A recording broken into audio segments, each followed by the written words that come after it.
Yeah. I like that better than the odd couple thing we had going yesterday morning. And it's very fitting because I'm wearing Daisy Dukes. Well, I'm not wearing my kickers, but I couldn't say that on the air. I'm a little worried though because this huge storm is coming in, and my General Lee that's parked out there, I left the windows open so I can get in and out. So it's going to get soaked. It's going to be completely flooded. And when you hop in the bag, don't you knock the gun off the rack most of the time, right? Well, it gets in the way. I have a machine gun rack.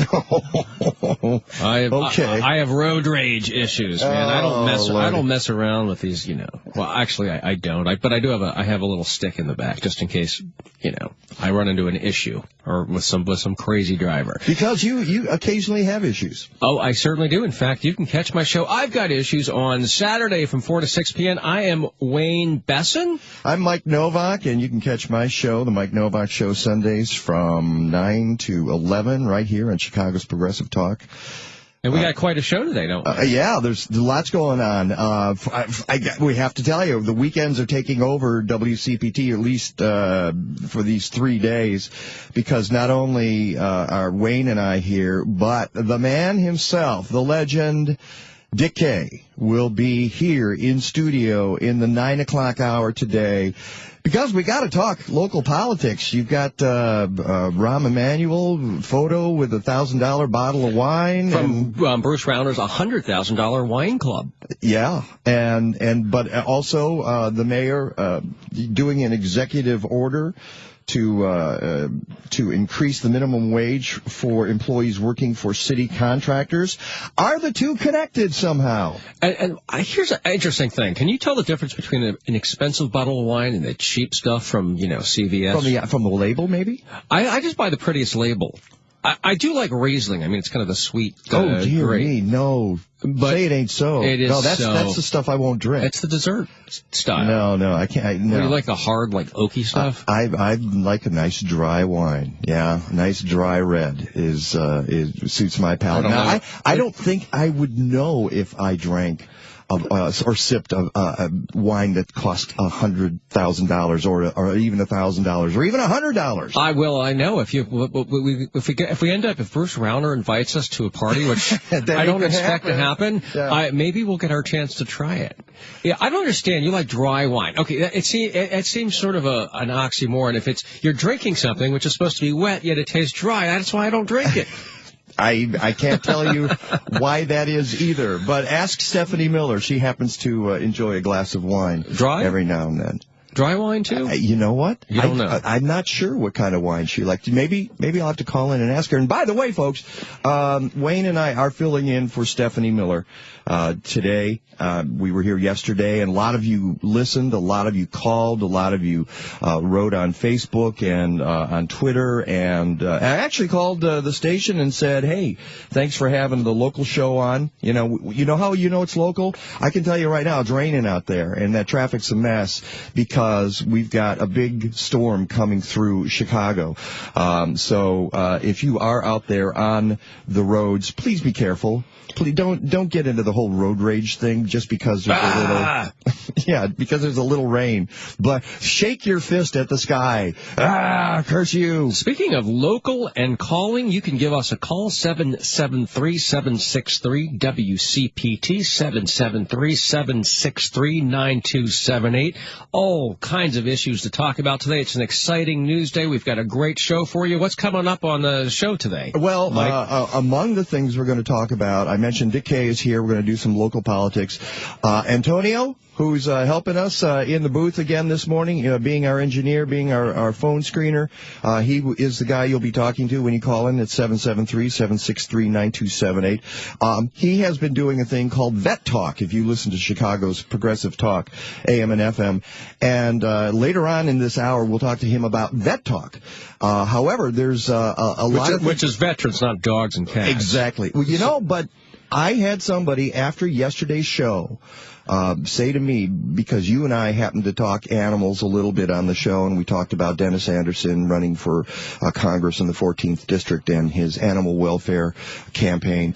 And Republicans would hate that. Welfare for cats now? Yeah, exactly. My God, what's happening to Cut a check. Yeah. But this person... I bribe my cat, too, to clean his own litter box. That's my animal welfare. Well, my cat, I'm lucky if my cat even makes it into the litter box. So, those are issues, and this person was telling me after hearing us speak that you don't hear on the radio a lot, folks talking about animal welfare, and that is something that is a part of the progressive agenda. Well, as long as they don't ask for food stamps. I'm kidding. I kid you. I support those as well. But a lot going on in the world, starting in Ukraine. Yeah. We've got it looks like a ceasefire going on between Russia and Ukraine, a 7-point plan that apparently Vladimir Putin wrote on the back of a napkin on a plane ride. Will that ease tensions? We will see. It seems that it's being portrayed as a victory for Vladimir Putin. Is this man crazy, or is he sly like a fox? Is Vladimir Putin the biggest threat to civilization, or is this a passing situation we have in Ukraine? Only time is going to tell with that, but Obama has gotten tough. He blasted Russia today and called what happened in Ukraine a brazen assault on the sovereign territory. Very tough words. And Obama also said, quote, "We will defend the territorial integrity of every single ally." And that's going to be very interesting because you've got Estonia, Latvia, and Lithuania. What if Russia actually went in there? We might have all-out war. That is a worst-case scenario that would test the NATO alliance and the West. It looks so... one thing is interesting about Obama, he's so smart. He's always, you think he's down and out, and then he comes up and he wins. And that's kind of been his MO. And it looks like he pressured France into stopping, at least delaying the delivery to Russia of 2 French Navy assault ships.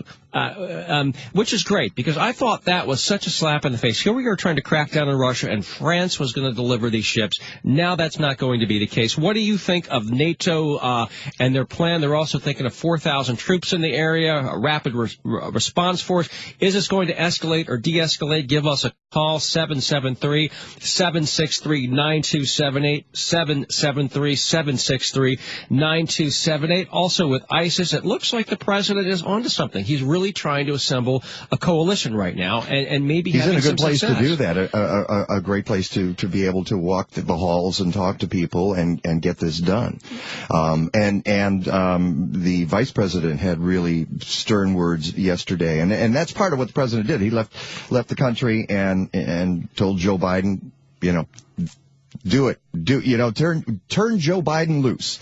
And that's a good thing. And we talked about yesterday, and I was thinking about it last night. What's the time frame that they have to act? And that was your question. And the more I thought about it, the more I stuck with my guns, which is there's no time frame. Just get it done, and then it will work itself out. Well, it seems that prudence might be the way to go if he gets that coalition, because if it looks like a bunch of Americans running over there again with no support, it's going to backfire. However, the president he's always so cool-headed, and that's why he comes out victorious here, and it looks like his thoughtfulness and contemplative nature may be paying off if we do get this coalition. I mean, the hypocrisy, let's put that aside for a second, when you have Saudi Arabia and Qatar, which fund terrorism, on our side, but hey, the Middle East makes for strange bedfellows, so that's something we're going to have to put up with. But it appears like the world is cracking down on ISIS. They've had enough, and I think they've got to up their game now. I mean, with these beheadings, when we went to Iraq, it was called shock and awe. There's this called shock and ew, is what they did with the beheadings. But it's a one-hit wonder. They've done it already, and people are shocked, but that's not going, that's all they've got to offer. There's nothing positive that they offer. There's nothing good that they offer the world. And they've kind of shot their wad, so to speak. They've done all they can. They've disgusted the world. They've horrified the world. Yeah. What next? What comes next when all you can do is promise to destroy rather than build? And we have to do everything we can to address this awful problem, but I think Obama's doing it right. And all those critics, like the John McCain crowd, the Lindsey Graham crowd, are going to be proven wrong here. What do you think? You think Obama's on the right track? I absolutely do, and the point he's made that is absolutely true, as you said, is the revulsion of the world. I think the world is repulsed by this action of this organization, whatever we're calling it now. And I saw, as we were talking, we've gone through a lot of subjects already. Paula, I'm sorry we lost you. Paula had called in, and she was going to talk about Bruce Rauner, but there will be plenty of time to do that in the second hour when Dick Kay is here. And, that's right. The expert on all these local politics. We've got the man himself here to talk about this issue, and also the governor's race. And at the governor's race, and we've got the mayor's race. Everything's heating up. It's political season is beginning right now. Speaking of politics, I think America was disgusted. Eric Cantor just took a job at a Wall Street bank firm as soon as he got out of Congress. And this is a guy. Well, what's the surprise there? It was not the surprise. It's how disgusting it is. And Elizabeth Warren really took him to task. Elizabeth Warren, said enough already and stood up to him. And I think that's terrific that she's doing that, and she's playing her role of standing up to these people who take advantage of the system and tear down the system for their own personal gain. And Eric Cantor, he's getting a $1.5 million signing bonus. It's disgusting. And I think that speaks to the fact, and there's a poll today, a Gallup poll, that shows that Congress only has a 13% approval rating right now. 13%. That's 4 points above the all-time low of 9%. And what Eric Cantor did just plays right into that. People see the game is rigged. They see people who are only in it for themselves rather than what's best for the country, and don't care about America and don't care about the future. It's all about what they can put in their bank. If you're as disgusted as Elizabeth Warren and we are about Eric Cantor and his brazen jump to Wall Street, give us a call, 773-763-9278. If you're sick and tired of politicians like Eric Cantor exploiting the American people for their own personal benefit, let's hear what you have to say, 773-763-9278. There's also people, we were talking about people trying to make a living while people like Eric Cantor enrich themselves, and fast food workers come to mind. And today, union organizers are set to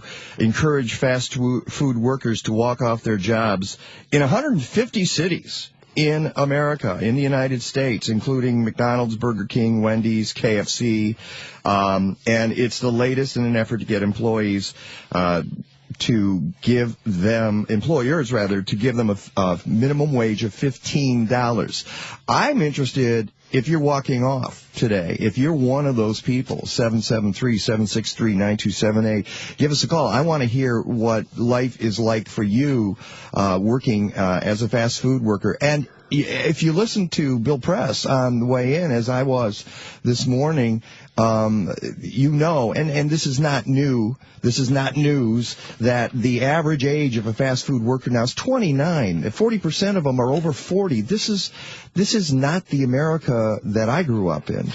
That speaks to the desperation of people out there, that they're, instead of advancing in their career at that point, they are going backwards. And it's because there's not good jobs available. We've gotten rid of a lot of these great jobs.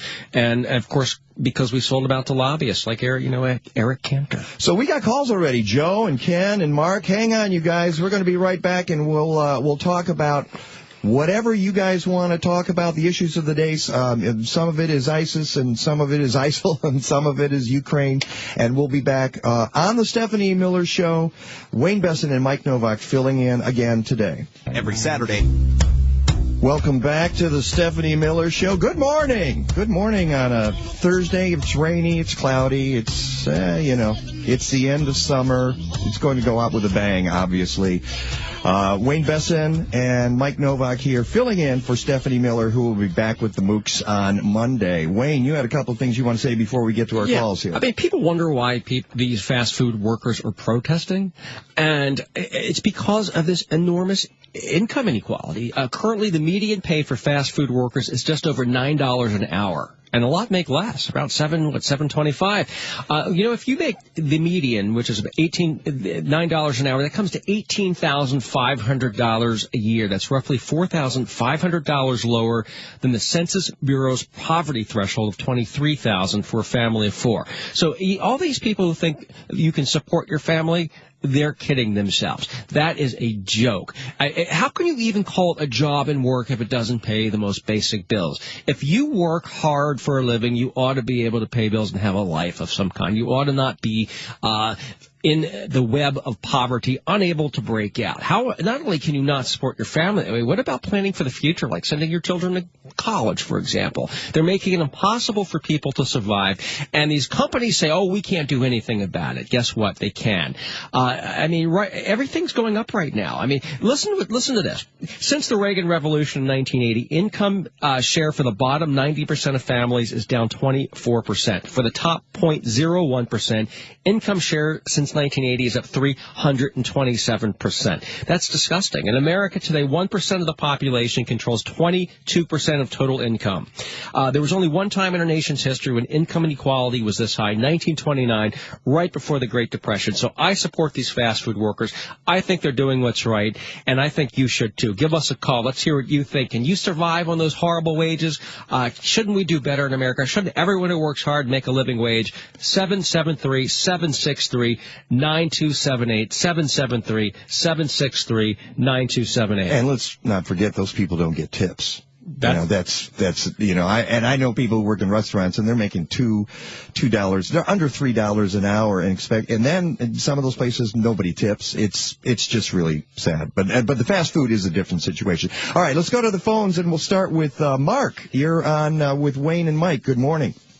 Hi. I just wanted to say something about the Ukraine, because I think the mainstream media, corporate big business media doesn't give the right story at all.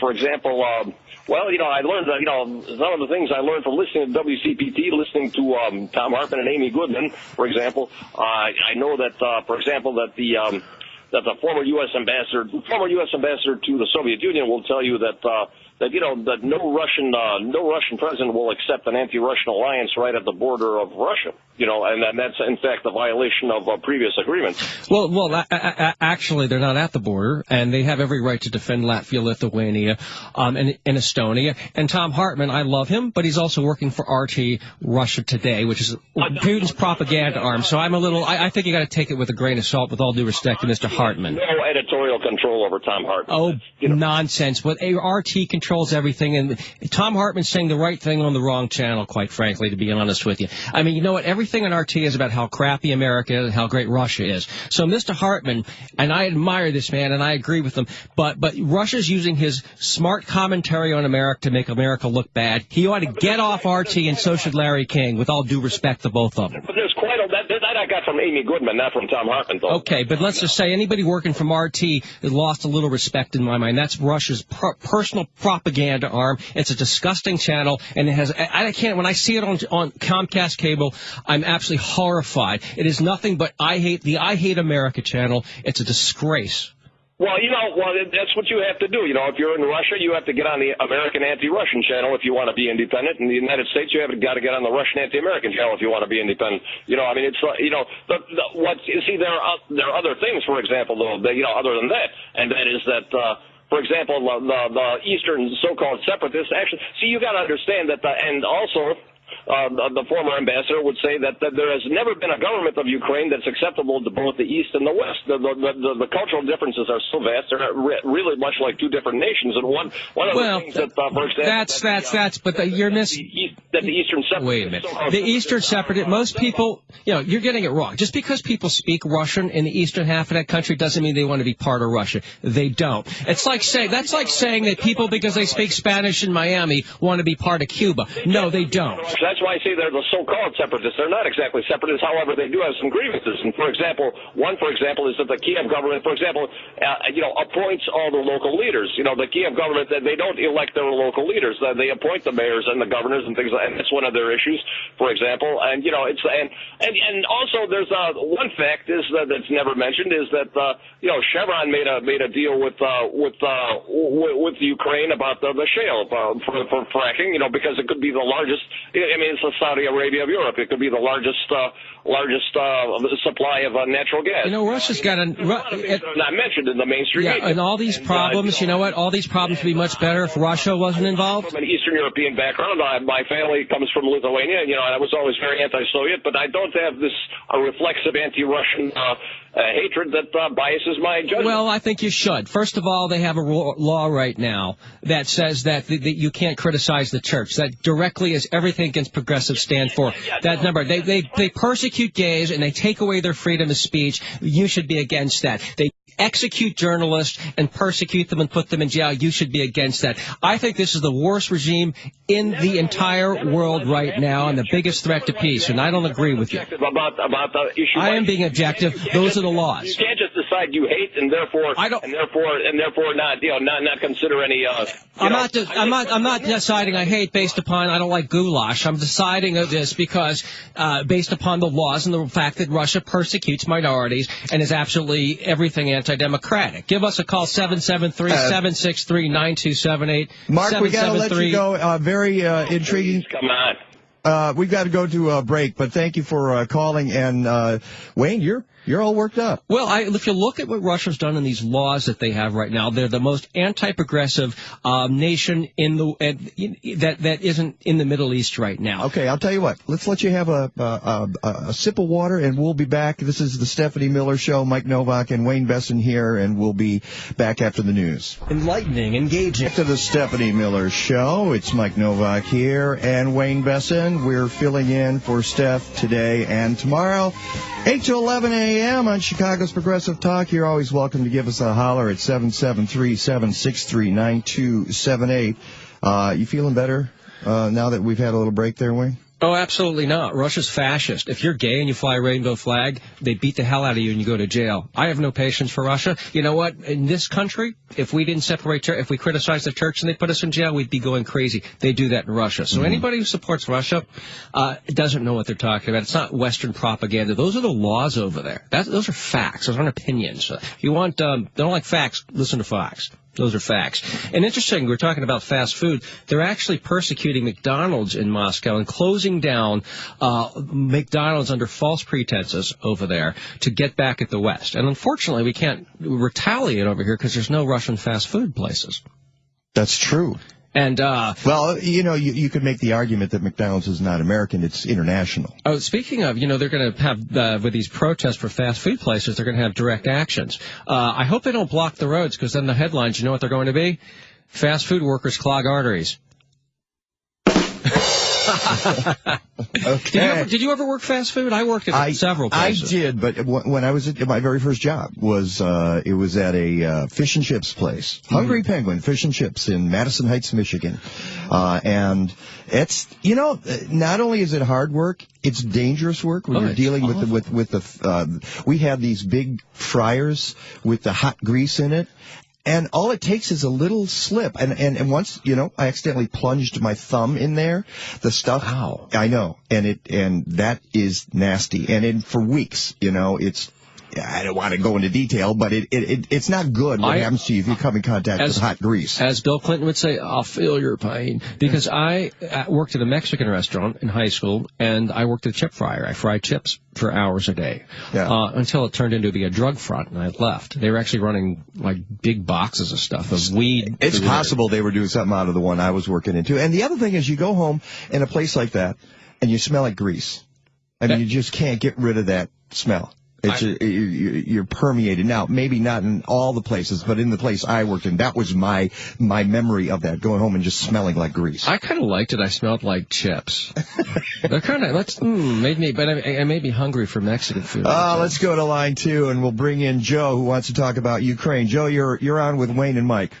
Okay, I have several comments about Ukraine, but I have to ask you, did Mark just say if you want facts, listen to Fox, watch Fox? No, I said if you don't like facts, listen to Fox. Oh, okay. No, we don't like Not on this station. We do not like the Fox. It sounded.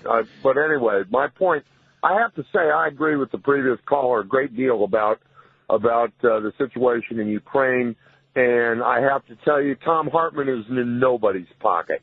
But I'm not even referring to Tom Hartman's opinion, which is just something gained from a knowledge of history and a knowledge of real politique. Oh, I'm not saying he's in anybody's pocket. What I'm saying that... you said that. No, what I'm saying is he's on RT, and anybody on RT is being used by Russia to support Russia's position. He's an independent person who has on RT. With everything, but he's not just on RT. He's on Free Speech TV. He's on this station. Okay, but nobody should be on RT that cares about freedom. I'm sorry, nobody should be on RT that cares about freedom. Nobody should be on Fox that believes in facts either. But it's freedom of. You're right, and if he was on facts, I'd criticize him as well. Well, but okay, fine. But let's go back. As far as the Ukraine is concerned, the situation in Ukraine is concerned. If you want to talk to somebody that really knows what they're talking about, listen to John Mersheimer, who is the professor of political science at the University of Chicago, who just wrote a scathing article about the Ukrainian situation for Foreign Policy magazine, showing the facts that and again, dealing with Russia in their foreign policy and our relationship with foreign policy, quite frankly, should have nothing to do with their domestic policies. I don't agree with their domestic policies. They are not the United States. They never have been, whether they were czarist or communist or whatever they've ever been. Russia has never been the democracy that the United States is. You cannot compare their domestic situation with that of the United States. Oh, yes, I can. People are people. Well, you can, but it has nothing to do yes, with it does. People are people. Hey, people are people everywhere in the world. Human rights cross borders. You can't just cut off human rights because it's Russia or any other country. People should be free everywhere, and that's what progressivism is about. Not saying borders can set that. I agree with that. Okay. I was going to start this whole thing with, I have been an ardent Obama supporter in the face of a lot of criticism for his entire term. But I have to say, when I heard yesterday that we are sending troops, the United States troops, that will be in the Ukraine, that is a huge mistake. Russia has a great deal of fear from the West. Take a history lesson. Oh, they're paranoid is the problem. Putin's paranoid. Well, they have good reason. Let me explain why they have good reason to be paranoid. For 200 years, the West has continued to invade Russia, starting with Napoleon. Then the French and the British invaded Crimea and started the Crimean War. Then in World War I, Germany took half of Russia, which they weren't able to keep by the Versailles Treaty because the Allies made them give it up. But then we go in and try to and invaded. We, the British and the Japanese, invaded Russia to try to stop the Bolshevik Revolution. Then in 1941, the Germans again invaded and practically beat Russia, and had it not been for our help, would have beaten Russia. And now we are allied with Germany. Russia has legitimate fears of the West. No, you cannot compare those situations. The only people invading today are Russia. They're the ones doing the invading. Germany has no interest in it. The United States has no interest in it. But what you're forgetting is part of the deal with the demise of the Soviet Union and the Soviet Union giving up nuclear weapons was that the former Soviet satellites and former Soviet territory, which the Ukraine was, would not be joining NATO. And we have violated those agreements that we made at the time of the demise of communism. And that's where I will agree with you. It was a mistake on our part, and we shouldn't have. That allowed the Russian right to rise. And, I would agree with you on that. And the thing about the previous gentleman, I guess his name was Mark, talking about Ukraine, the government of Ukraine appoints all local leaders from Kiev. Part of what the Russian separatists in the eastern part of the Ukraine want is self-government, local self-government, which they do not have from the Ukrainian government in Kiev. And the sooner Russia gets out of the situation, the sooner they're likely to have that. They're not going to. No, that's. I think you're being naive there. No, the Ukrainian government doesn't want to give those people any autonomy. And you mentioned that you take the analogy with the Cubans in Miami. I lived in Miami. I did too, and I was from there, and I was born in Florida and raised, so I know Florida quite well. If the old Cubans, especially, not the young people that are Americanized who speak English or Spanglish, but if the old Cubans had their way, they would go back to Cuba and they would take Cuba over. And Miami wouldn't be part of Cuba, but they would certainly go back. Okay, and on that, I think we need to have a little more of a less American exceptionalism attitude and start looking at the world realistically. Yeah, American exceptionalism. Russia's the one threatening to take Kiev in 2 weeks. Vladimir Putin's the one threatening that they're a nuclear power. I think you got it backwards, sir. No, sir. They're not threatening to take Kiev. They simply want... They did. They just said it. They said they could take it in 2 weeks. Putin said it himself. They could take it. Doesn't mean they will. So, but they said it. You don't say things like that if you're a responsible leader. That's what reckless leaders do. They're trying to talk Kiev into giving them what they want. Okay. And it's quite possible it is indeed a strategy. We make threats, too. We've threatened ISIS with following them to the gates of hell. Well, you're cutting our heads off. How could you compare that? That's absurd. Joe, thanks for calling. We appreciate... We got to get going. Thanks. We do have to move along. Thanks a lot, Joe. Appreciate it. And I think he just wants chicken Kiev for Putin. I mean, I think he just can't get the good stuff in Moscow, and he said, in 2 weeks, I want chicken Kiev. Maybe that's it. Well, let's go to Barbara, who wants to talk about the minimum wage. Is that right, Barbara? Well, and I just want to say, Wayne, I love your passion, because I agree with you on about Russia, because I think the way they treat their own people is a window into how they'll treat other people. And they treat their own people badly. They have made bad laws. They have put people down, and I think that is just a window into how they will treat other people. If you can't treat the people in your own country with respect, then you're not going to treat people from the rest of the world with respect. Yeah, that's why, and with journalists, too. I mean, they've taken over the media there. They murder journalists who don't agree with them or jail them. The same thing with businessmen and women. If they don't toe the line, and they're any threat to Putin's politically, they put them in jail. I mean, this is a police state. And anybody who denies it just doesn't understand. Yeah, people need to recognize that this is who you're dealing with. And how do we know who they are and what they're dealing with? Because we see what they do to their own people, and we see what's going on there. Again, without respecting the lives of the people that are their citizens, how do we expect them to do anything right for other people? And so, as they progress in going into Ukraine and this and that, we know that this is going to what these people are going to have to deal with that regime in there. Yeah, give us a call, 773-763-9278, 773-763-9278. We're talking ISIS, we're talking Ukraine, we're talking the fast food strike across the country and the minimum wage. And Barbara, is there something about that you wanted to say as well? Yes, there is. I support the workers. I also agree with you guys about the fact that when people work, they should be afforded living wage. And I don't understand I think there's a huge empathy gap between the Republicans and the Democrats and people who are, sometimes there isn't a right and a left on things. Sometimes there's a right and a wrong on things. And I think that people who don't want the workers to have a living wage.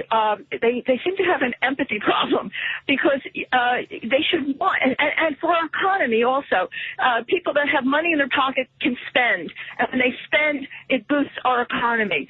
So I really support the workers going out there, and this is not easy for them to do because they're not making enough money to take time to do something like this, but they're taking a stand. That's very courageous. It really is. I mean, these are people in past years who would say we can't do this because we might lose our jobs. They're often at the bottom of the totem pole, and I believe it is. I agree with you that it is very courageous for people to stand up and demand that they be paid adequately so that they can raise their family, so that they can have a decent quality of life. I just got an email, as a matter of fact, from a woman. She says, I worked on and off at McDonald's from 2005 to 2012. I live in Northwest Indiana, and when they bumped up the minimum wage, they didn't raise the maximum wage range. And anyone who was at the max got nothing from the increase. I could yell for hours on the horrors, not to mention my job before last was Walmart, but sadly, I have to work, and I don't want to yell for hours. And so thanks, Jess, in Northwest Indiana, for writing that here. And when they don't pay people enough, they're gutting the middle class. They're not creating a middle class. And people who make more spend more, so other people are going to profit from it. They're actually undermining the economy with the minimum wage they've got right now because people have nothing left over to put back into the economy. And that's a really good point. Barbara, thank you so much for the phone call. Everything is going up. Everything is going up. And when the wages don't go up also, again, Wayne, your point, I agree with you about the middle class. They are gutting the middle class, and we're going to end up like old England used to be with this elite class and the poor people. Or worse. And our country should be better than that. And it's interesting.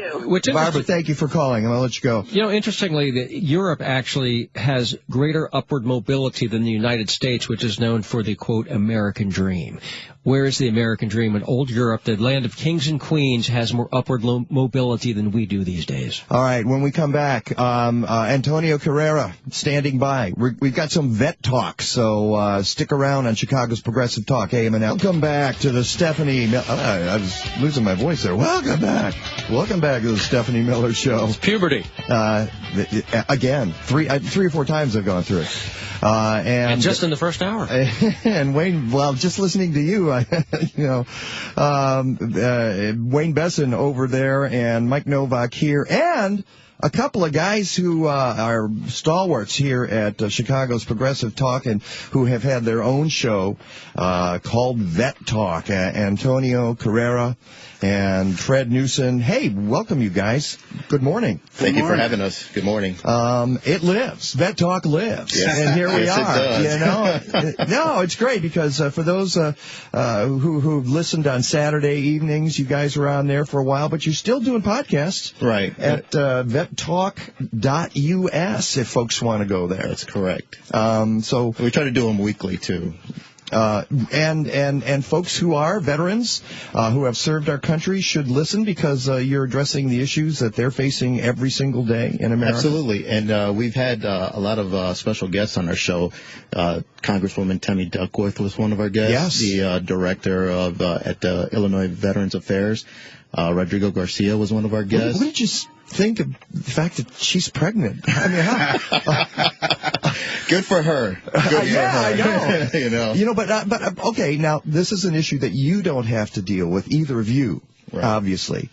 But here she is, wounded veteran, in her 40s, gets pregnant.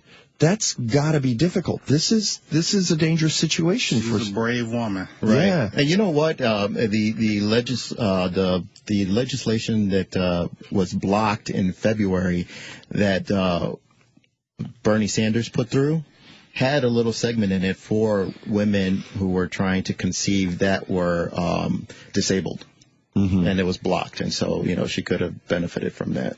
And that's the sort of thing you guys have to fight for all the time. And women in particular. I had a couple of vets on my show a couple of weeks ago who started a farm in Indiana to get veterans to come and work the land and get healed by working the land. And this is such a noble cause. Yes. And one of them spoke on the air, and she talked about just being a woman who comes out of the military and not getting the respect that her male counterparts do. This is a serious problem, isn't it? It is a serious problem, and she's absolutely correct with that, including up to the health benefits that they receive. I mean, oftentimes they can't even get a OBGYN doctor at most clinics because they're not there.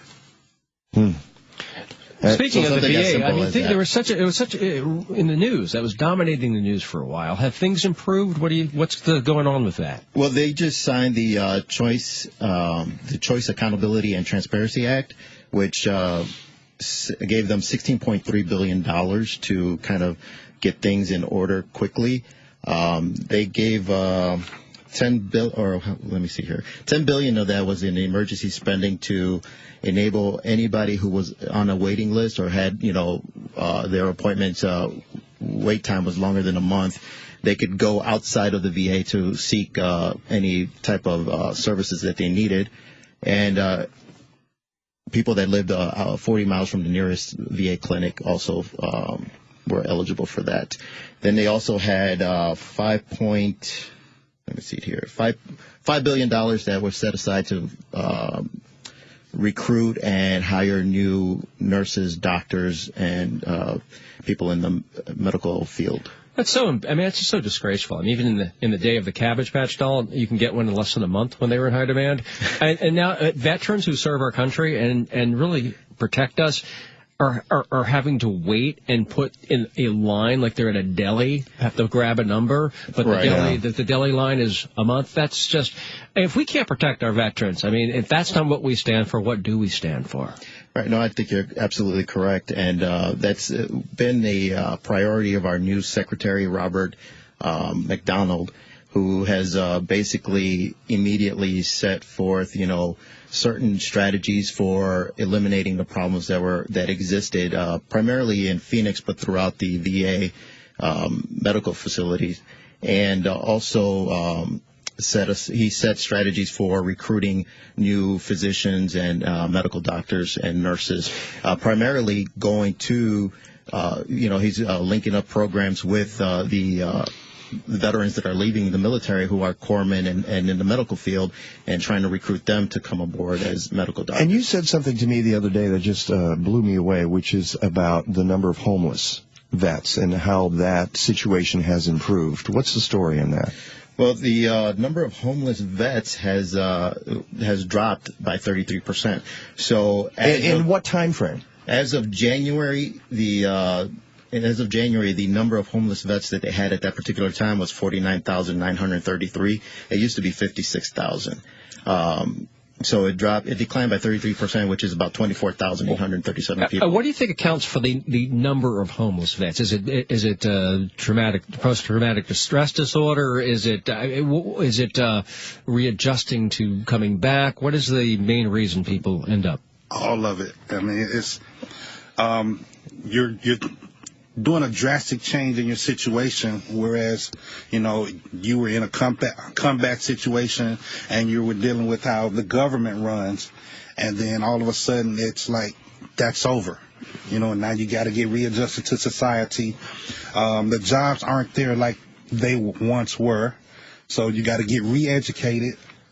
And it's a hard time adjusting sometimes. And in the military, I mean, you're sort of in kill mode. How does it readjust to an office situation? I mean, it must be like psychologically an on-off switch. It must be very difficult. It is very difficult, and the problems that we have with veteran suicides, with homelessness, they're all tied together, and a lot of the things that affect one affects the other. So, like Fred was saying, unemployment for veterans affects that a great deal, because when you're in the military, you're used to having a job and used to be, you're trained for that particular job, and you do your job on a daily basis. When you leave the military, you have about a week worth of classes where they try to transition you back into something in life, which for me isn't sufficient enough. For me, if it takes you 3 months to become a warrior, it should take you at least that long to become a civilian again. Yeah, it's hard work. All right, listen, folks need to go to vettalk.us, check out the podcast. Antonio Carrera, Fred Newson, congratulations and thank you for your good work. But you know how the station works. We got to. I just listen with amazement each hour to the different bump music here for me and Wayne. I'm Mike Novak. Wayne Besson is sitting opposite me, and you know the conversation's already begun here in the studio. You can't get the master himself, Dick Kay, in the studio without talking politics, and he doesn't care whether the microphone's on or not. I really don't. I just, you know. I'm a political junkie. I've done it all my life here in Illinois. Well, not all my life, but most of it. Yeah. And I was just talking about Bruce Rauner's $100,000 wine club. You know, everybody's talking about Bruce Rauner. How badly is that going to hurt him? To me, if I were doing, I've worked on campaigns as a press secretary, I would kneecap him. This could be devastating. I mean, especially we have this huge income gap, and here he is prancing around with wine that's more than people make in a year, and a lot of people in 2 years or 3 years. The average wage in Illinois is $55,000 to $57,000 a year. And here's a guy who will spend $100,000 to join a wine club. Fast food workers that are protesting today, the average, if the median is $9 an hour, that comes to $18,500 a year. That's like a sip of wine for Bruce Rauner. I don't know about you guys, but I do Trader Joe's. Hey, $3 chuck. I know. Yeah, or, you know, well, in some states it's $2 chuck. Here in Chicago, it's $3 chuck. Is this the kind of issue that could sink him? Because what hurts people in politics when it plays into stereotypes and it sort of cements what people are already subconsciously thinking. Is this something that's going to cement a view of Bruce Rauner? And how devastating do you think it will be? Is this bigger? I think it's just fits in with the pattern that we've seen all along.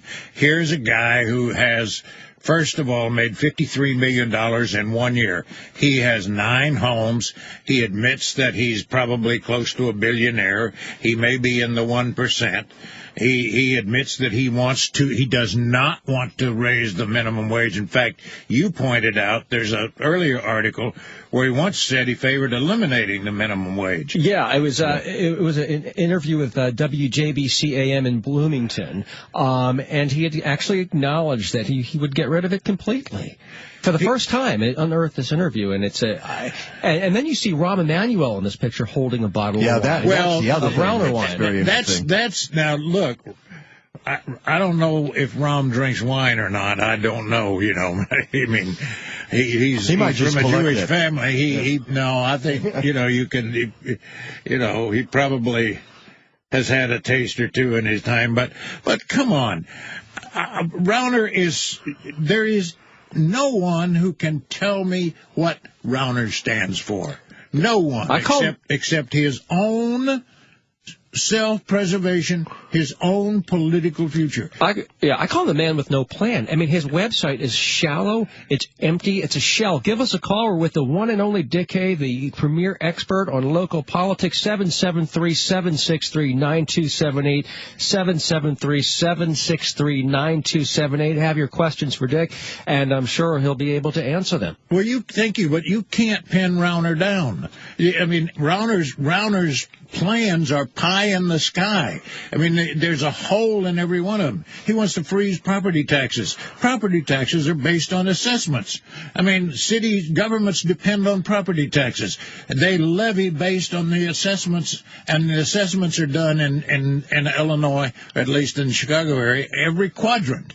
I mean, every 4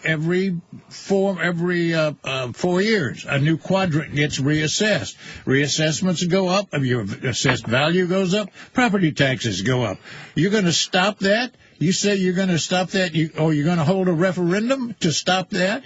He was also, by the way, his wife says in the commercial, I have no social agenda.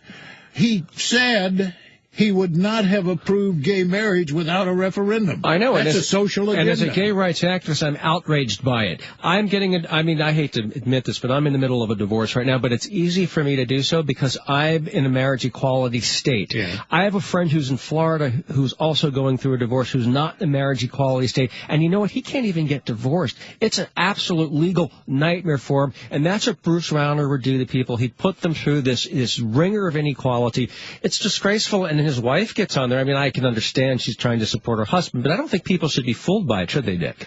I don't think anyone should be fooled by it. She says that she's, I'm a Democrat. Well, you go back and look at her donations.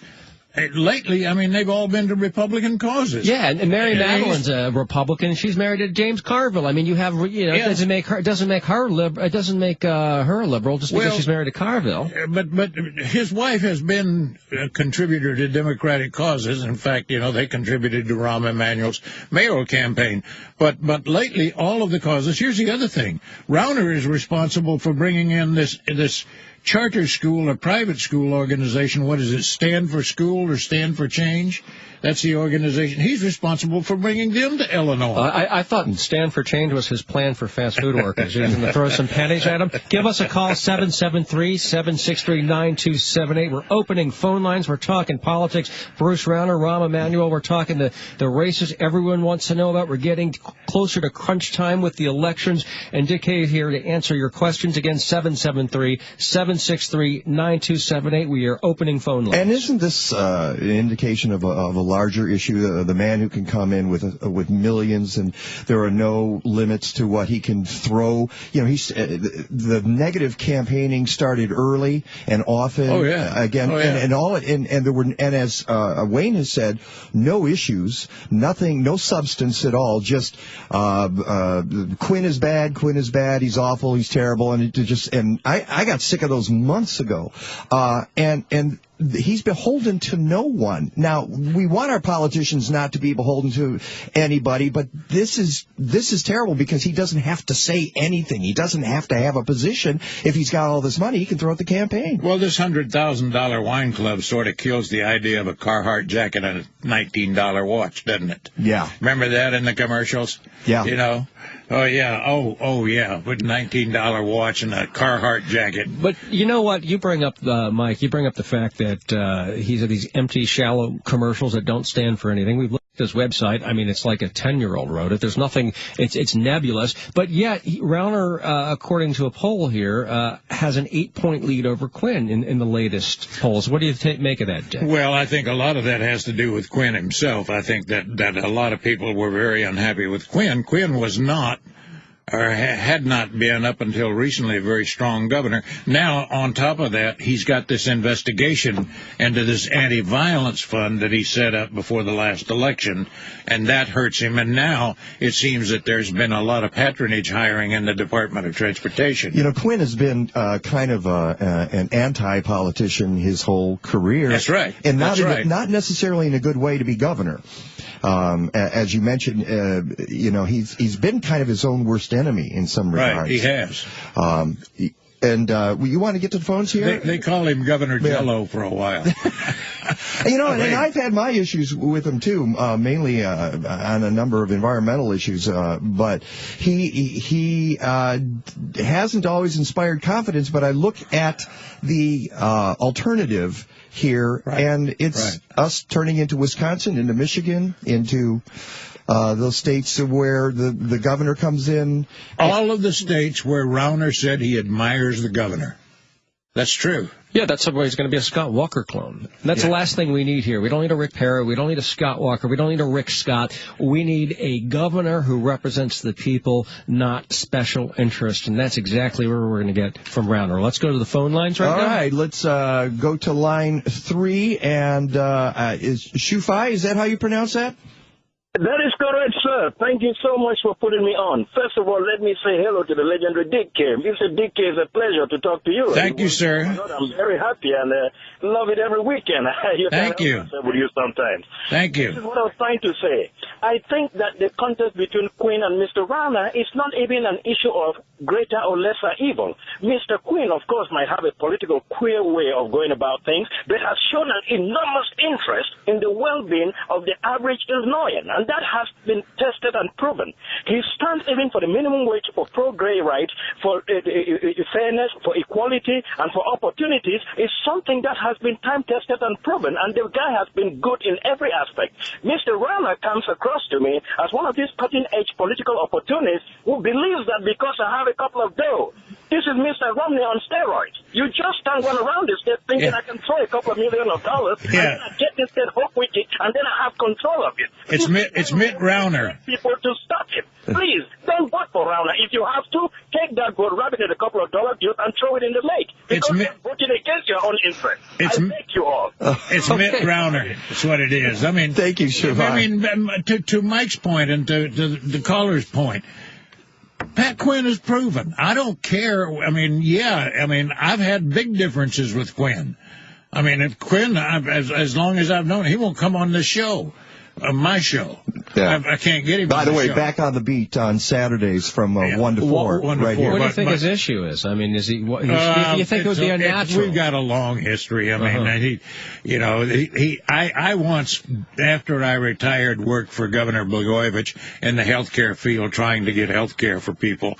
And of course, Quinn he hated the governor. He wouldn't even walk through the governor's offices. I mean, to get to his office, he sometimes might have to pass through the governor's office. He wouldn't do it. Huh. I mean, that's how much he hated the governor. Wow. Yet he ran with him, and that was always my thing. You ran with him, Governor. I mean, you know. Somebody you just mentioned called a Mitt Rauner, which is interesting. And Mitt Romney spent a fortune of his own money, and he lost. You look back at other campaigns. Michael Huffington comes to mind in California, who spent a fortune and lost. Can the election be bought from a candidate in Illinois? Can Rauner actually, in a sense, buy the election? Well, I think that's what he's doing or trying to do. I have not seen anything on which he campaigns that would impact the people of Illinois in a positive way. Everything he proposes. I mean, look, let me tell you a story.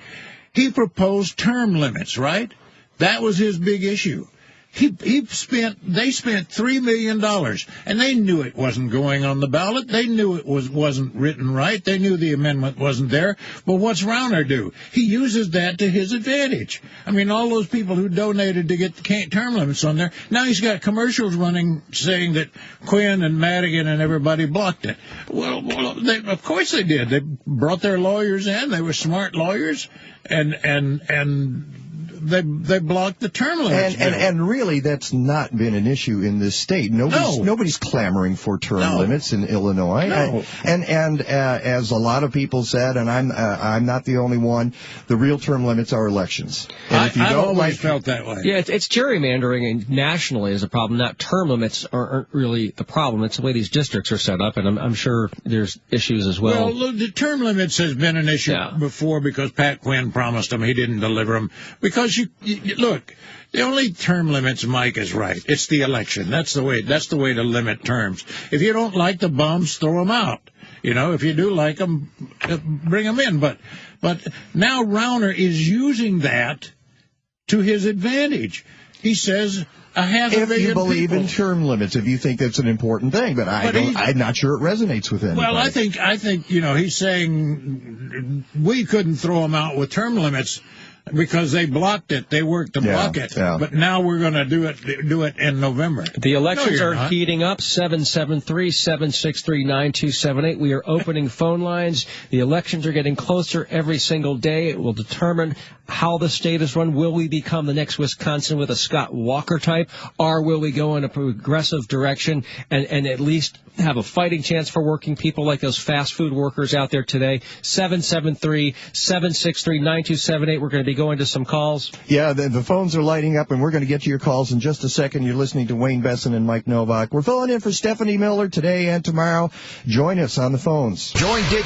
Yeah, I hear a little promo for me. I hear a little promo for Back on the Beat with Dick Kay. You'd think somebody was actually paying attention to what's going on here. Where's the promo for I've Got Issues? Yeah, it was earlier. There was one earlier. Now you know why I have issues. I didn't get my promo. Oh, my goodness, the lines are packed. Everybody wants to get in on this conversation, Dick.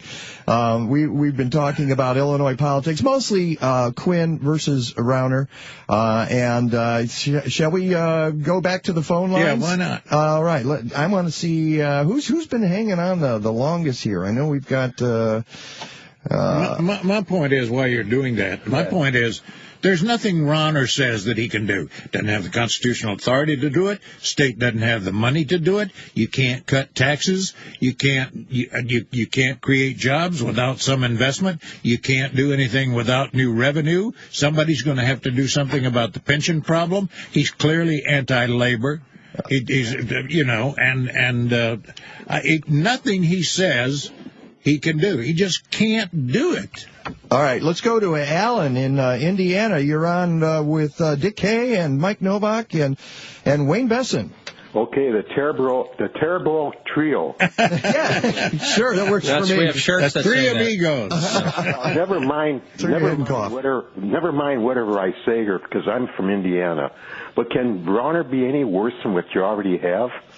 So you can answer that question, and I'll listen. Well, all right. Thanks for calling. We appreciate that, Alan. Question. Okay. Yeah. Well, but he's got a point. Here's the point: the Democrats in Illinois are not doing themselves. As I said, that Quinda hasn't done himself any favors, and neither have the Democrats, because they have run this like a dictatorship in Illinois for so long. And with Michael Madigan as emperor, okay, and the Democratic world revolves around Michael Madigan. Again, and people get tired of that. They say, we have to have a change. Let's bring in a Republican governor and it'll shake things up. But, Mike, that isn't going to change Mike Madigan. Mike Madigan's going to win. He's going to keep control of the House. John Cullerton will still be the president of the Senate. The Democrats will still have the legislature. I mean, the only thing will it be veto-proof? That would be the important thing. Well, it is right now. Yeah. I mean, I'm not sure what it's going to be, but look, you asked me, could it be better than what you have now? No. First of all, Pat Quinn, he gave us a cutback amendment that reduced the size of the House by 1/3. Secondly, he gave us the Citizens Utility Board through his petition drives. He was in favor of gay marriage. He said so. He's in favor of raising the minimum wage. He wants to raise it to, is it $15? He wants $13. And now we know that Rauner was opposed to all minimum wage. Now, was opposed to it and said recently that he was adamantly opposed to raising the minimum wage. And now what he's saying is, I'll raise the minimum wage provided there's business reforms. You know what he's talking about? He's talking about getting rid of workers' comp and some of those other programs. That's not a trade-off. Workers taking it on the chin. Well, he gives his buddies. We say he has no plan, but he's getting these huge donations from his friends. So I think he has one, but he's not telling us what it is. Only the big donors that he's going to help once he's elected. I'll tell you another thing that bothers me about Rauner. And I mean, there's a lot of other races to talk about, but Rauner, he's in favor of all of the charter schools. He's in favor of the private school system. He's made donations to it. There's a school named after him, a charter school. He's funded it. He brought in the group that wants to privatize education. They waged a campaign here. They're the ones that tried to prevent the teachers from striking. I mean, come on. This guy's not for the people. Not at all. Speaking and not people and money, that's what Craig wants to address. Craig, you're on the air. Good morning. Yes, hi. It's great talking to the three of you. All three of you have shows that, for me, are must listen. So thank you. My point is, there's a line from a Bruce Springsteen song that goes, "Poor men want to be rich, rich men want to be king," and I think that enters into this a lot. My fear is the gentleman from Indiana mentioned, like, what could be worse than what's here now. Well, I didn't think Scott Walker was going to be able to do what he did in Wisconsin. And if that's the kind of agenda that Rauner's coming in with, you know, it's just too much Tea Party, too much anti-union, anti-labor. You know, that's my fear. Anyway, great to listen to you, and I'll hang up and listen. Thanks, Craig. We really appreciate the call. And all they do is drive down working wages when you have these types of politicians, and they gut the middle class so all their friends profit, and then everybody else is poor, begging at their feet for crumbs. And I don't think we want a crumb economy in Illinois. Well, Illinois already has a bad economy, and we have a revenue problem. We don't have a spending problem. We have a revenue problem. Illinois, if you look at the statistics, and you can check this out, Illinois as a tax state is about in the center. We really are. We're not the top tax state. And Rauner comes in and says he named the governor of Indiana, Wisconsin, and Michigan. And those are his people he's consulted with, the people he's said well, they're all Republicans, admired. Well, but they're also people who got rid of jobs. They're also people who got rid of unions and drove, as Wayne says, drive the wages down. Hey, I'm from Michigan, and I can't believe what's happened to my home state. It's just it's really depressing is what it is. And they understand that when they get rid of public services, that they're not going to suffer. They can always have their own they can use private services from everything from security to different roads. I mean, whatever they do, they can adjust to it because they can afford it. Everybody else can't. They rely on the very services that they're going to cut and take away from normal working families. Well, you know, it's something that never gets mentioned much, but it's not just normal services. It's medical services. It's healthcare services. It's mental health care. These are the kinds of programs, you know, that we can't even pay our bills for those services. He's the king. It's Dick Kay. Call us in. The lines are packed. Dave, we're going to get to you next. This is Chicago's Progressive Talk. And it's Wayne Besson and Mike Novak filling in for Stephanie Miller and the Mooks today and tomorrow. They'll be back on Monday. The veteran, Dick Kay, veteran in many ways, you know. I am a veteran, by the way. And he's got the old NBC cap on. I love the fact that you told me you've got that embroidered the logo, the peacock logo, but you move it from cap to cap as the caps wear out. Caps wear out. I wear ball caps all the time, but this is the original peacock emblem that they gave me when I came to work at NBC, 1968. They gave us sweatshirts and ball caps, and the sweatshirt was, and I couldn't keep it. I mean, just wore it out. Of course, I've gained a lot of weight since then too, but you wear it well. It was the Chicago's first color television station. It was, you know, something like a university sweatshirt, you know. Yeah. And but the cap, it has the old peacock with what they call the lemon slices on the top of the tail. Right. Feathers, you know? Yeah. And it's just amazing that you've held on to it. Do you embroider it yourself? You sew it on? No, or glue I it don't do it. You give it to folks to do for you. Yeah. All right. Let's. We're taking phone calls. Excuse me. At 773-763-9278. 773-763-9278. And the lines are packed. So let's go to Dave, who wants to talk about Mr. Madigan. Good morning, Dave. Dave? Hi, guys. You're doing a great job. Thank you. Big fan of Dick Kay forever, and you guys are Thank you. Great. Anyhow, yeah, real quick, Madigan, I think the biggest problem is that he holds two seats. He holds, you know, the speakership, and he also runs things at the Democratic Party. So really those two, I think, need to be exclusive of each other, for one thing. And the other thing I'd say is that when you look at Illinois, you know, and our whole system, that Democratic chair has way too much power as far as, you know, his ability to give out campaign funds and dictate who does what. You know, he anoints the next successor in every area. He is the all-powerful. So I don't think we need term limits per se, but I think we need limits on the ability to hold that position. Well, I mean, then you would say the same thing about the late Mayor Richard J. Daley, who was chairman of the Cook County Democratic Organization. That's always been the history in Illinois. I mean, Mike Madigan controls the remapping. He controls the legislature. He controls the funding. You're right, through the Democratic organization, decides who gets the funds and who doesn't get the funds.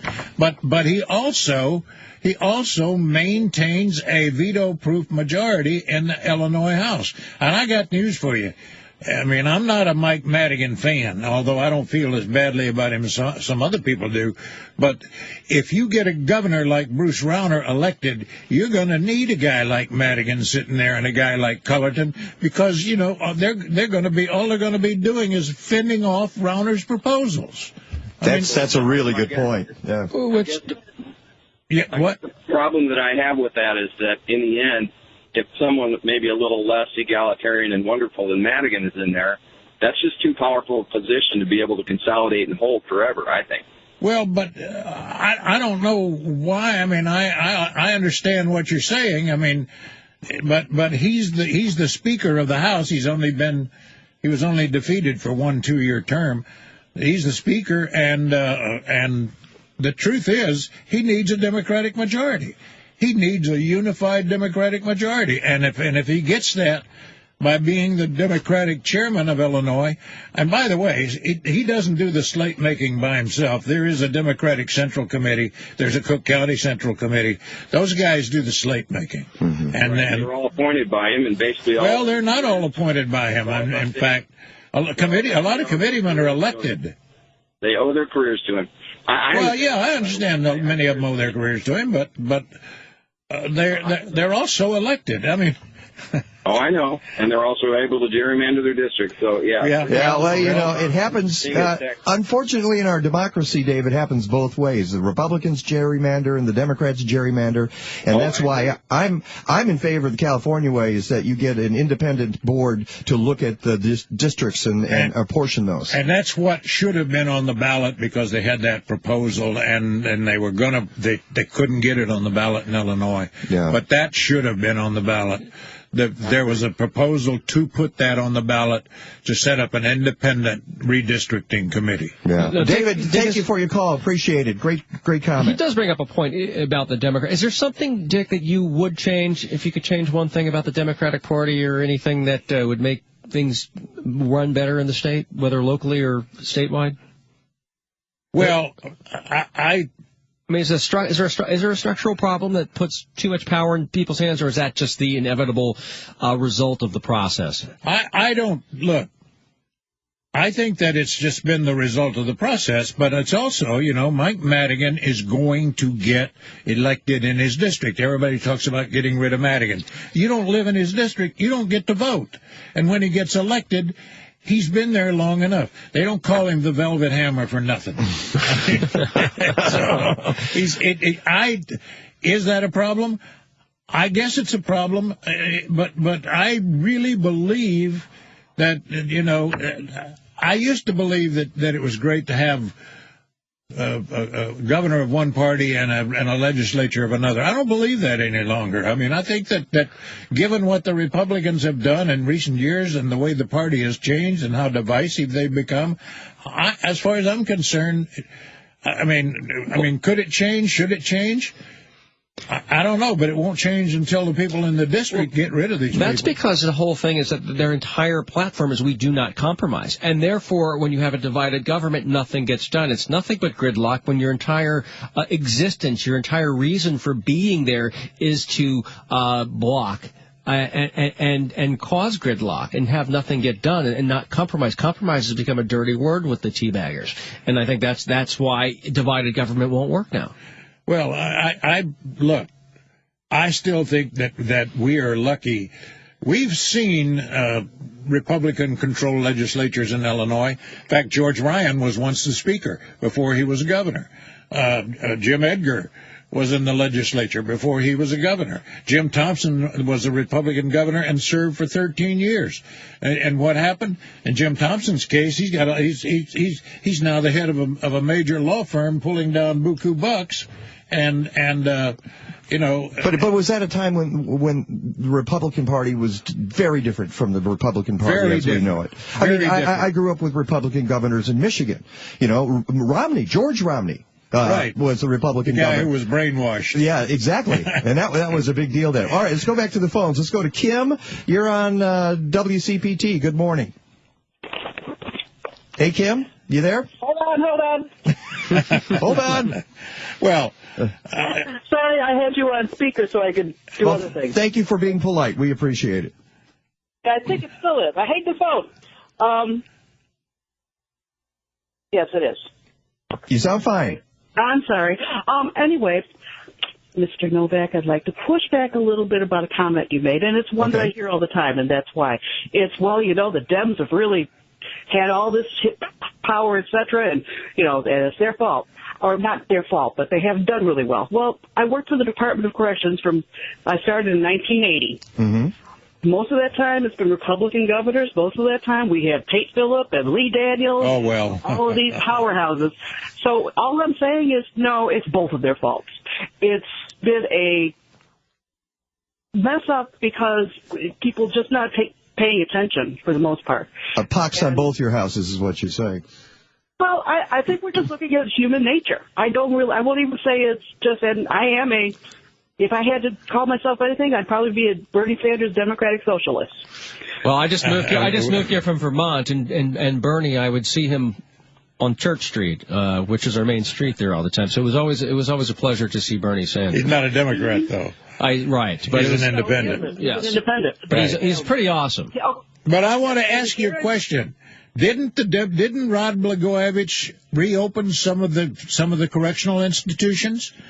Wasn't that one of his platforms? Didn't he, when he was on his way to the inaugural, stop and meet with Sheridan? Pardon? Yes. I think he reopened Sheridan, but he also went through his part of, we might have to close something down. Yeah, well, didn't Pat Quinn open Thompson? Haven't they opened Thompson? They were actually opened. Thompson was open per se in the sense there were no inmates there. It's opened. There were just, It's just recently opened.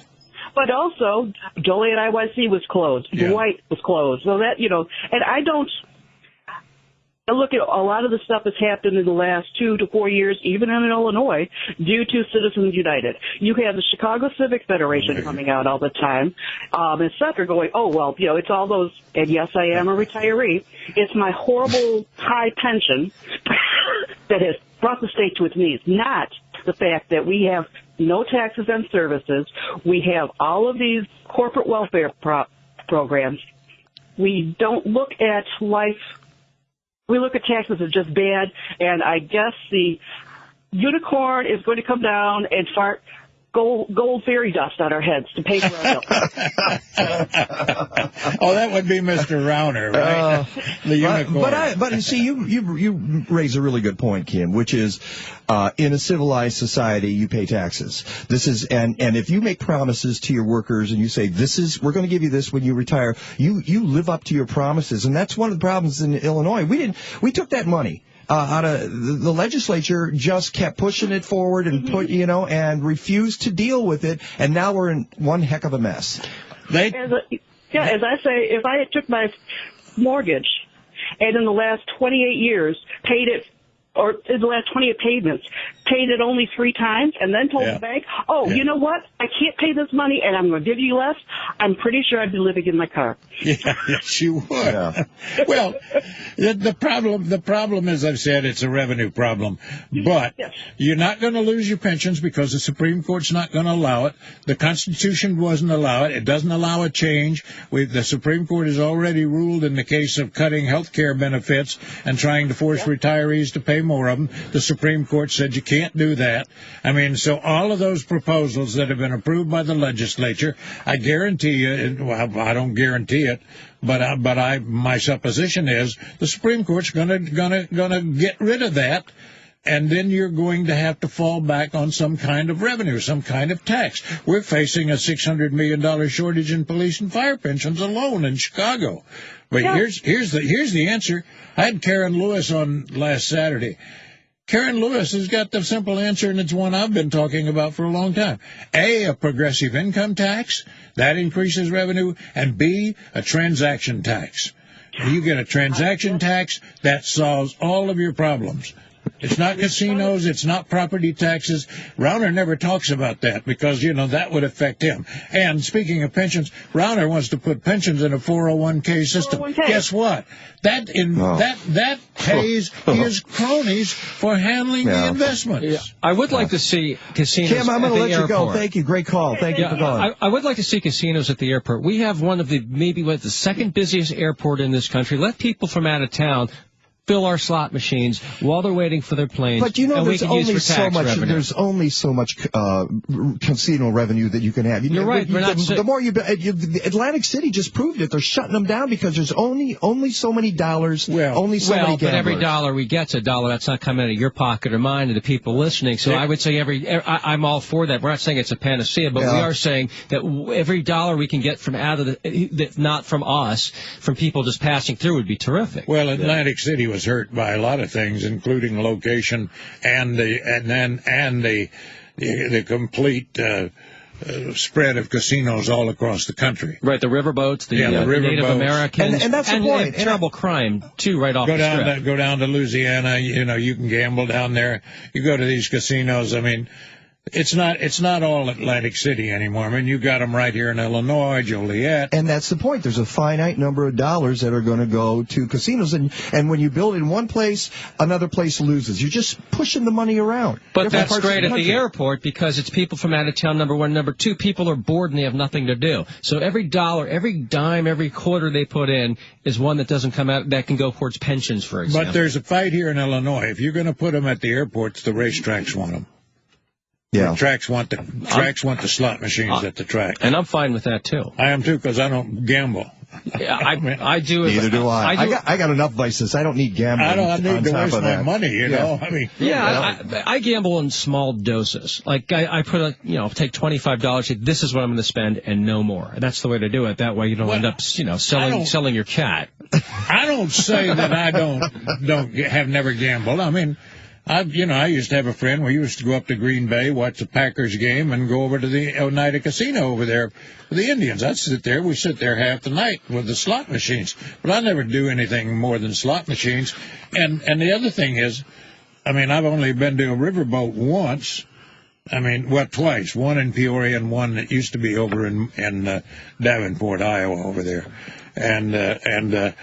But the tracks, they're demanding slots. If you're going to expand gambling, the tracks want a piece of it. Well, that's something that has to be resolved. We were talking about taxes, and one thing I found to make clear is that progressive, we hate taxes too, but we're actually, we want as little as possible, but the difference between us and these conservatives, we want as much as necessary to have a functioning society, and they don't want as much as necessary. We can debate what that is, but they are delusional on this no taxes under any circumstances, because what happens is poor and middle class people lose services that only the rich can afford.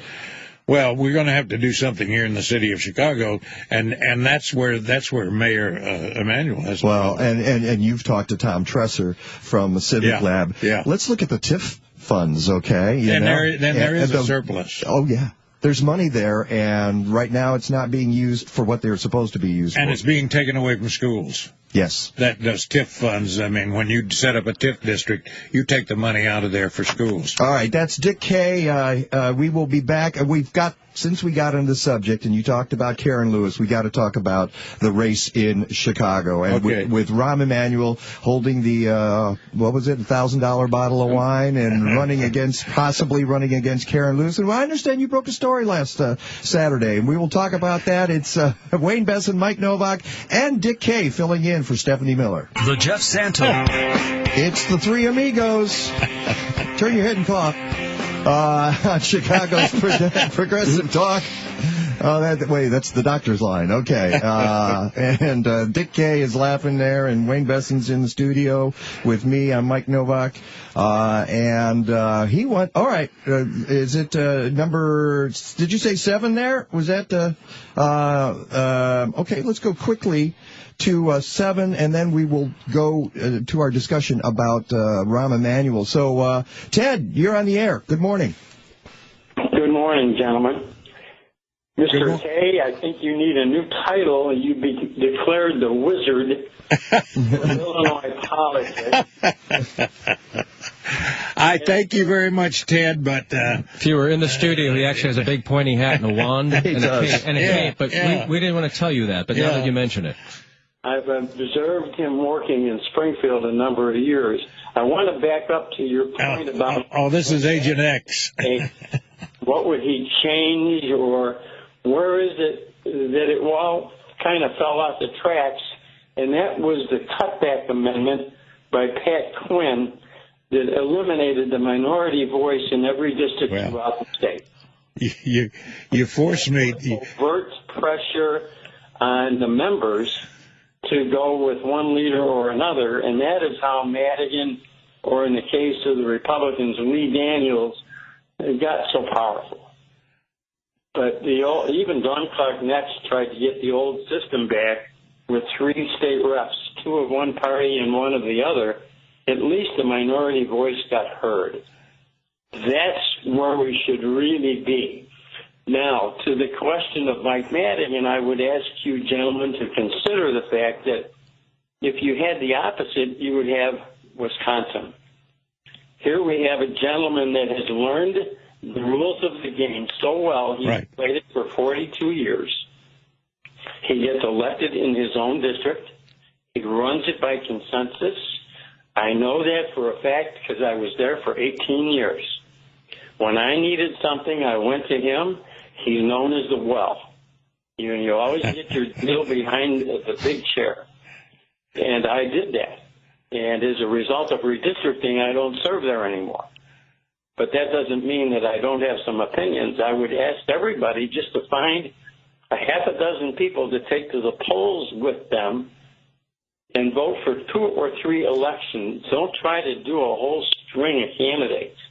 Just pick out the people that make a difference. And with Mr. Rounder, you may as well nickname him Mitt Rounder. That's what I said. Exactly what it is. We already got a hashtag on that on Twitter right now that's running. Mitt Rounder? Yeah, Mitt Rounder. Mitt Rounder, yeah, absolutely.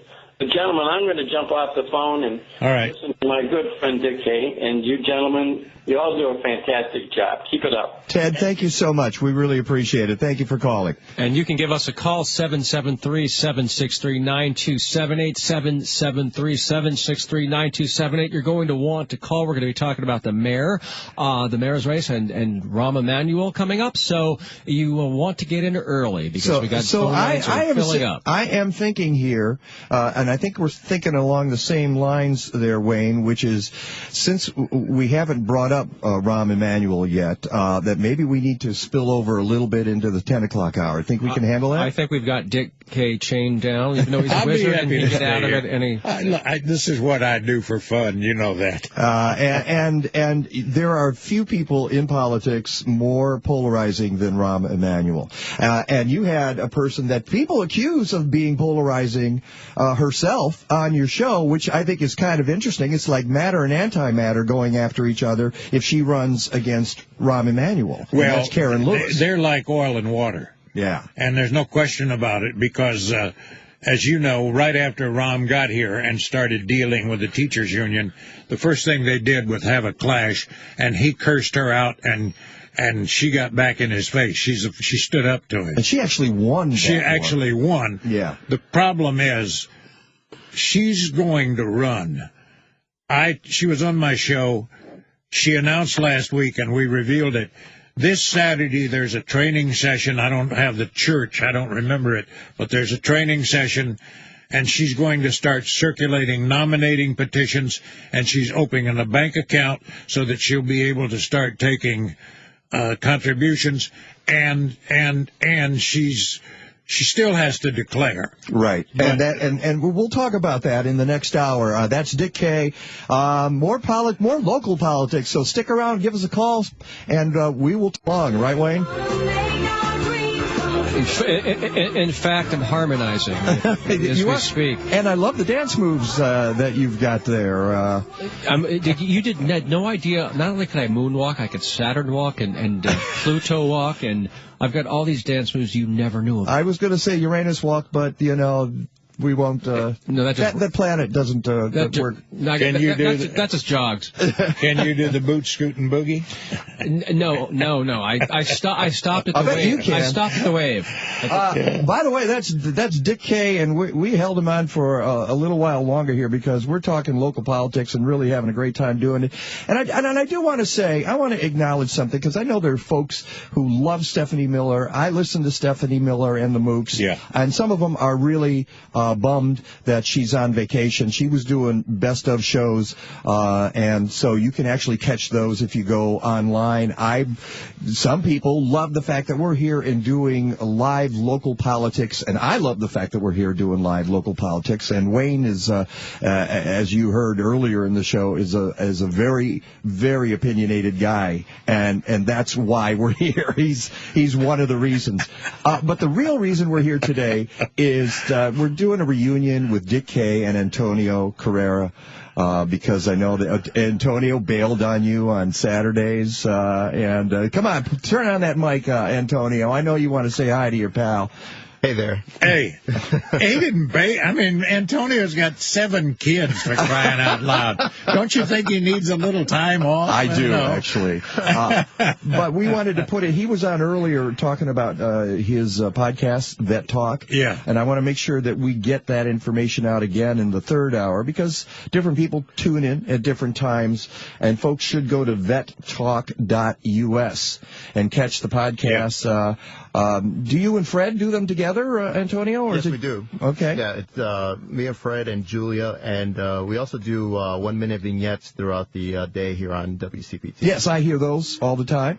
Yeah. The problem is him and Fred always schedules the Marine PSAs. I keep asking him. Fred knows what's best for him. That's why. Yeah, thanks a lot. I keep asking where the Navy is. Yeah, really. Let's get some Navy in here. Then I have to remind him that the Marines are part of the Navy anyhow, so. That's true. So then now we have to give props to the Army. Now, where's the Army stuff? That's true. They're not here. Hey, let's don't leave out the Air Force and Coast Guard. Come on. There we go. Now we've included everybody. So again, that's vettalk.us, and you can catch the podcast, Antonio and Fred and Julia and everybody. And we appreciate your work, Antonio. Thank you, Mike. And of course, Antonio's answering the phones here for us, and they have lit up. And part of the reason is we were talking Bruce Rauner and Pat Quinn, but in Chicago, we have a guy named Rahm Emanuel who wants to rule with an iron fist. And we talked about the Rauner and the wine, the $100,000 wine club, but now there's a really devastating picture of Rahm Emanuel holding a Rauner bottle of wine. Up in Montana. Yes. So how will this affect him? Does Lewis have a chance against Rahm Emanuel? Here's a guy with abysmal approval ratings, or I guess you would call them disapproval ratings at this point. An African-American community is, 8 or 9%. How is he going to win? Is it just through sheer force of will, through money? I mean, how come he's still the favorite, many people are saying, given these low approval ratings? Well, I mean, it's because they don't see anybody on the horizon who will run against him. But Rahm Emanuel, look, he doesn't have a good track record with the public service unions either, including the police force. And there's no question about that. And Karen Lewis, by the way, I want to mention this, is going to start circulating petitions for mayor this Saturday. It's at St. Paul's Church of God in Christ. That's at 45th and Wabash. That's this Saturday. St. Paul's Church of God in Christ, 45th and Wabash. There's classes down there. Then you can pick up your petitions to circulate for Karen Lewis. Karen Lewis I asked her about her take on the violence. She agrees, that they're cooking the book somewhat on these crime statistics. As Chicago Magazine pointed out, Karen Lewis said she would fire the superintendent of police, McCarthy. We had a lot of news. That's a pretty drastic measure. Yeah. And she thinks that she need a local, someone from Chicago, a veteran police officer, as they've always done, with the exception of Jody Weiss, and now McCarthy, who was pretty well despised in the department, wasn't he?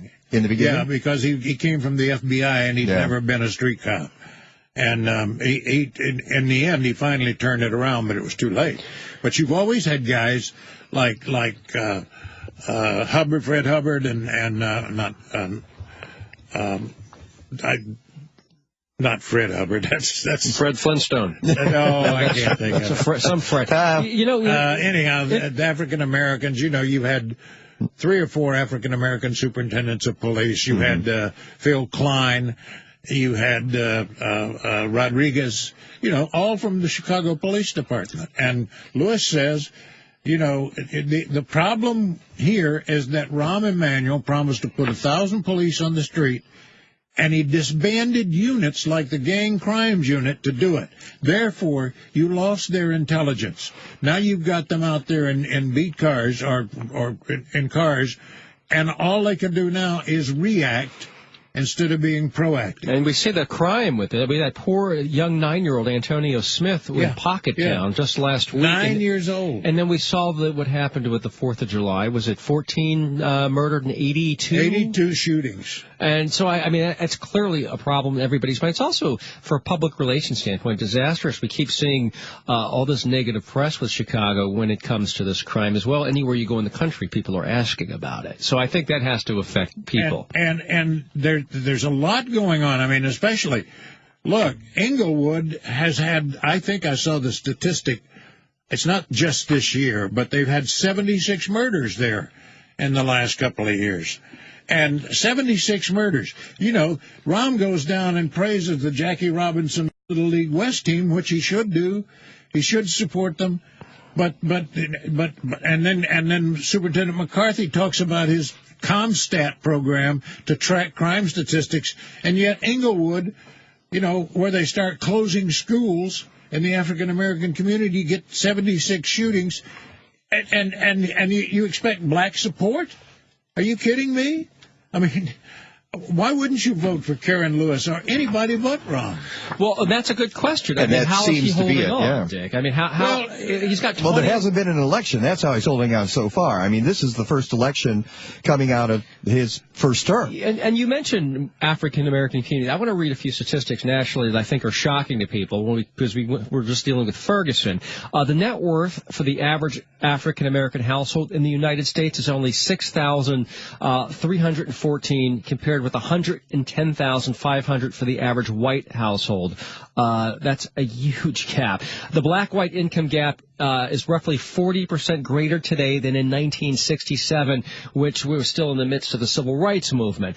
Black students are significantly less likely to attend schools offering advanced math and science courses than white students. They are 3 times as likely to be suspended and expelled, which is outrageous. And finally, because of the catastrophic experiment in mass incarceration, according to Nicholas Kristof's column in the New York Times, black men in their 20s without a high school diploma are more likely to be incarcerated today than employed. And according to a study from the National Bureau of Economic Research, nearly 70% of middle-aged black men who never graduated from high school have been imprisoned. And of course, this is something we're dealing with in Chicago. And has the mayor addressed these systemic problems, or is this something that hasn't really been dealt with? No, he hasn't addressed them.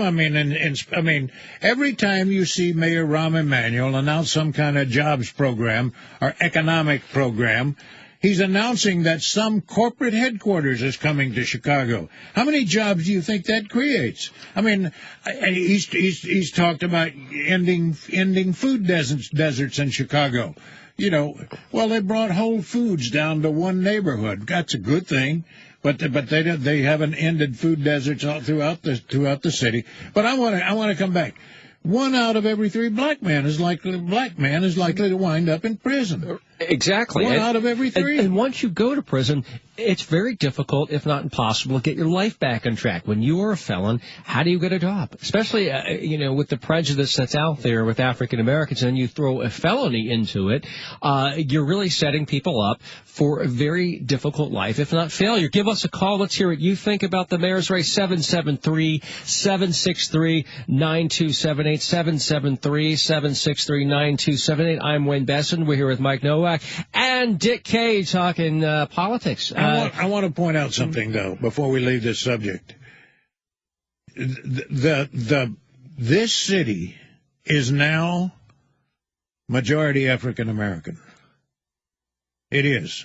It's a third white, a third Hispanic, and a little, I guess, but a third African American. But African Americans still the majority. Americans and plurality, yes.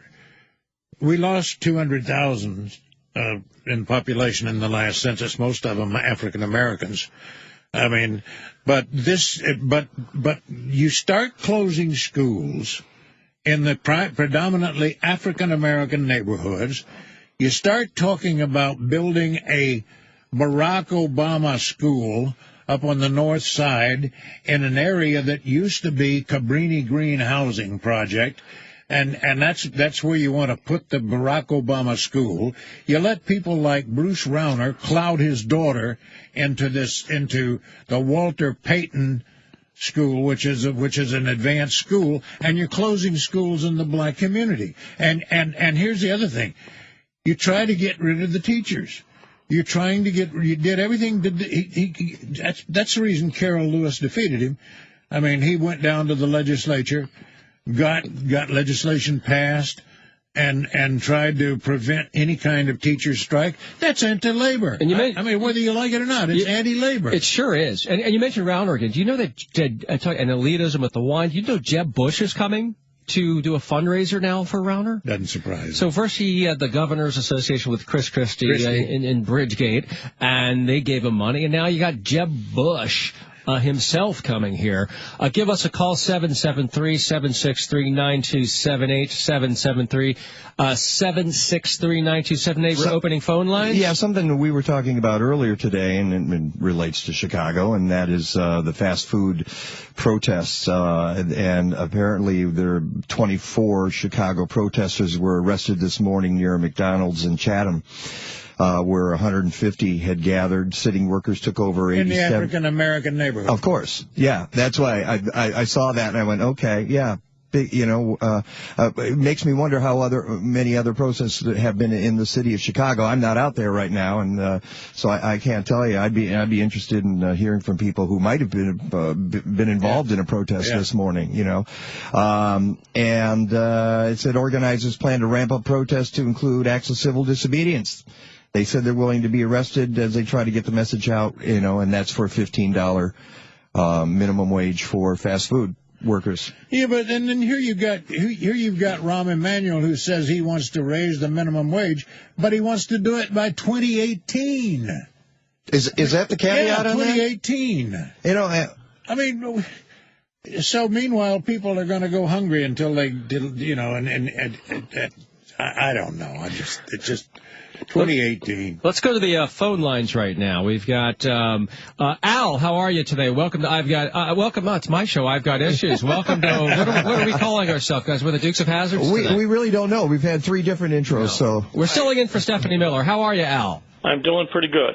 I just wanted to make a couple of points that I think were important. One is that Bruce Rauner has been showing up a lot on the internet as far as like ads on Facebook every day and other things I think was interesting. And then I wanted to say that I've also been getting emails from a lot of the different Democratic organizations asking me to donate to them because I've been signed up to them. And that's fine, but I would like them to be giving me information as well in those emails, like telling me good bullet points about what our candidates have done or what they have done, and on every email, and bullet points about what the Republicans haven't done.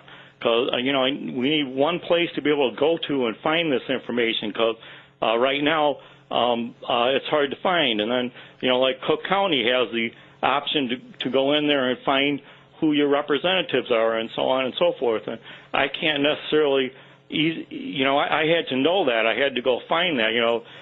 They should be telling me what, districts I'm in and so on. And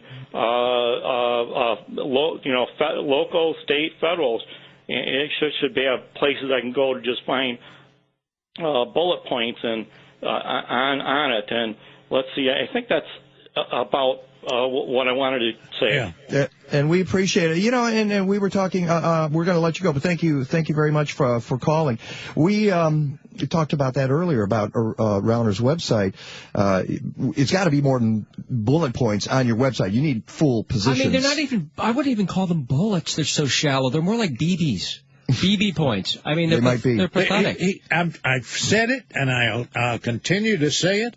There are people in this state ready to vote for a man they know nothing about. You know nothing about Bruce Rauner except he's very wealthy, and that he's benefited from handling investments for the teachers' union funds, which ought to frost everybody. I do want to go to one of his parties. I hear the wine's terrific. Right. Yeah, all right. I can only imagine the cheese. How good the cheese is. Well, they had him up at a wine and cheese party up in the North Shore. Okay. And on that note, we will take a break. We'll be back. We're filling in. It is Wayne Besson, Mike Novak, and Dick Kay filling in for Stephanie Miller. See, now this sounds more like Stephanie Miller music. And I was informed earlier. We were talking about sweet wine versus dry wine and Rauner wine, and one of the callers said that she likes box wine. So that's the difference between me and Stephanie Miller. Yeah, box wine. Yeah, box wine. There's some good box wines out there. And Bruce Rauner does too, but it's one of those boxes that you put the diamond ring in. That's what he uses for his box wine. We're talking politics. We're talking. Dick Kay is here in the studio with us, and that is Wayne Besson. I'm Mike Novak. Should we go to a phone call here? And yes, and people can get in on this and ask their questions at 773-763-9278. 773-763-9278. We've talked Bruce Rauner. We've talked about Rahm Emanuel. We've talked about all sorts of things with Illinois politics, both state and local. And now you can get in and give us a call. We'd love to hear from you. And Richard, you're on the air. Good morning. Hello? Yes. Hi, Richard. Oh, hi. Hi, how you doing? I'm Richard. I'm a 40-year-old male, veteran, former Marine, so I won't hold it against Dick Kay. But I want to get back to the whole mayoral situation. I lived most of my life in Chicago, and so I lived through the whole, Mayor Daley decades, and I just feel that now that, Rahm Emanuel is coming up to his reelection, we're a little bit more harsher on him than we ever were on Mayor Daley. He did so much, the whole, the parking meter, the Skyway. Which Mayor Daley? Well, okay, in my generation, the most recent Mayor Daley. But, he just, I just feel like everybody's wants to jump in and run against Mayor Emanuel. But we didn't have all this when, through the 2 decades of Daley, we just had like clowns going up against him. But now, everybody wants to jump in and go against Rahm Emanuel. And I don't feel like we've really given him the chance to execute his game plan, if that makes sense. Well, first of all, nobody wants to jump in and run against Rahm Emanuel, except maybe Alderman Bob Fioretti, who can't do it. I mean, he's not going to have the capability of doing it. And Karen Lewis. I mean, you've got Shaw, and that's a joke. Vic, are people afraid of him? Is that what it is? I mean, he's a tough guy. It's a retribution. Yeah, but you know what? I think that's part of his act, and I think that's always been part of his act. I mean, but is it an act or is it real? I mean, he can follow through, right? Well, he's in a position of power to wage a reign of terror if he wants to. But look, I'm offended by some of the things he's doing. I mean, look, Daley is no longer mayor. We know that he left us in a horrible state. We know the parking meter thing. We know the sale of the Skyway. They started to sell Midway Airport and back down. We know about the scandals, the hired truck scandals. Yes, people talked about those, but now you've got another mayor, and this guy, I mean, he comes with a reputation of being the kind of guy that's a two-fisted, slug it out, curse you out. But does that make him a good chief executive? No, I don't think it does. I don't think, and now what he's doing, and you talk about control, here's what he's doing. He's got a PAC of $1.3 million and climbing to use against aldermen who oppose him, and to try to unseat them. And he sent out a survey, and this is offensive to me, to aldermen, asking the aldermen 6 questions. And basically what it means is, do you support Rahm Emanuel? And if you don't, I'm going to spend money to kick you out of office. But Dick, the caller does bring up an interesting point. And the point is Rahm Emanuel the things that we disagree with because of Rahm's policies, or is he just inherit such a mess that anybody would be in his situation and being faced with these budget deficits? Are his problems Rahm made, or are they inherited in your view? And we will have the answer to that right after this. Stick around. We're filling in for Stephanie. Final half hour on this Thursday morning. Wayne Besson sitting opposite me from I've Got Issues on Saturday afternoons from 4 to 6 p.m. I'm Mike Novak, and you can listen to the Mike Novak Show Sunday mornings, 9 to 11. We're filling in for Stephanie Miller, and we're very happy to have a lot of really good listeners. Great calls today. The last 2 days have been just fabulous. And they have gone so fast, haven't they? It is kind of ridiculous. It's been a lot of fun. It's just like sitting around reading the paper and talking about these important issues. And not only is it fun, but it also impacts people's lives. These elections matter. Somebody's going to win. Somebody's going to lose, whether it's at the federal level in Congress taking over the Senate or at the local and state level. Elections have consequences. And that's why I think at WCPT it's so important for us to get out there and explain and have this conversation with people so they know what's at stake. Because if they stay home, we're going to regret it. Give us a call, 773-763-WCPT.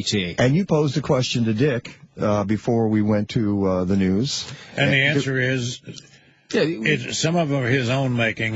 Some of it's not his making. Speaking of Rahm Emanuel, whether the Rahm mistakes or is it the inherited mistakes, is he responsible, or would anybody be in his situation with a low approval rating given the crises facing the state, or is it? Some of it's his personality too, Dick. So some of it's his personality, but a lot of it are his mistakes.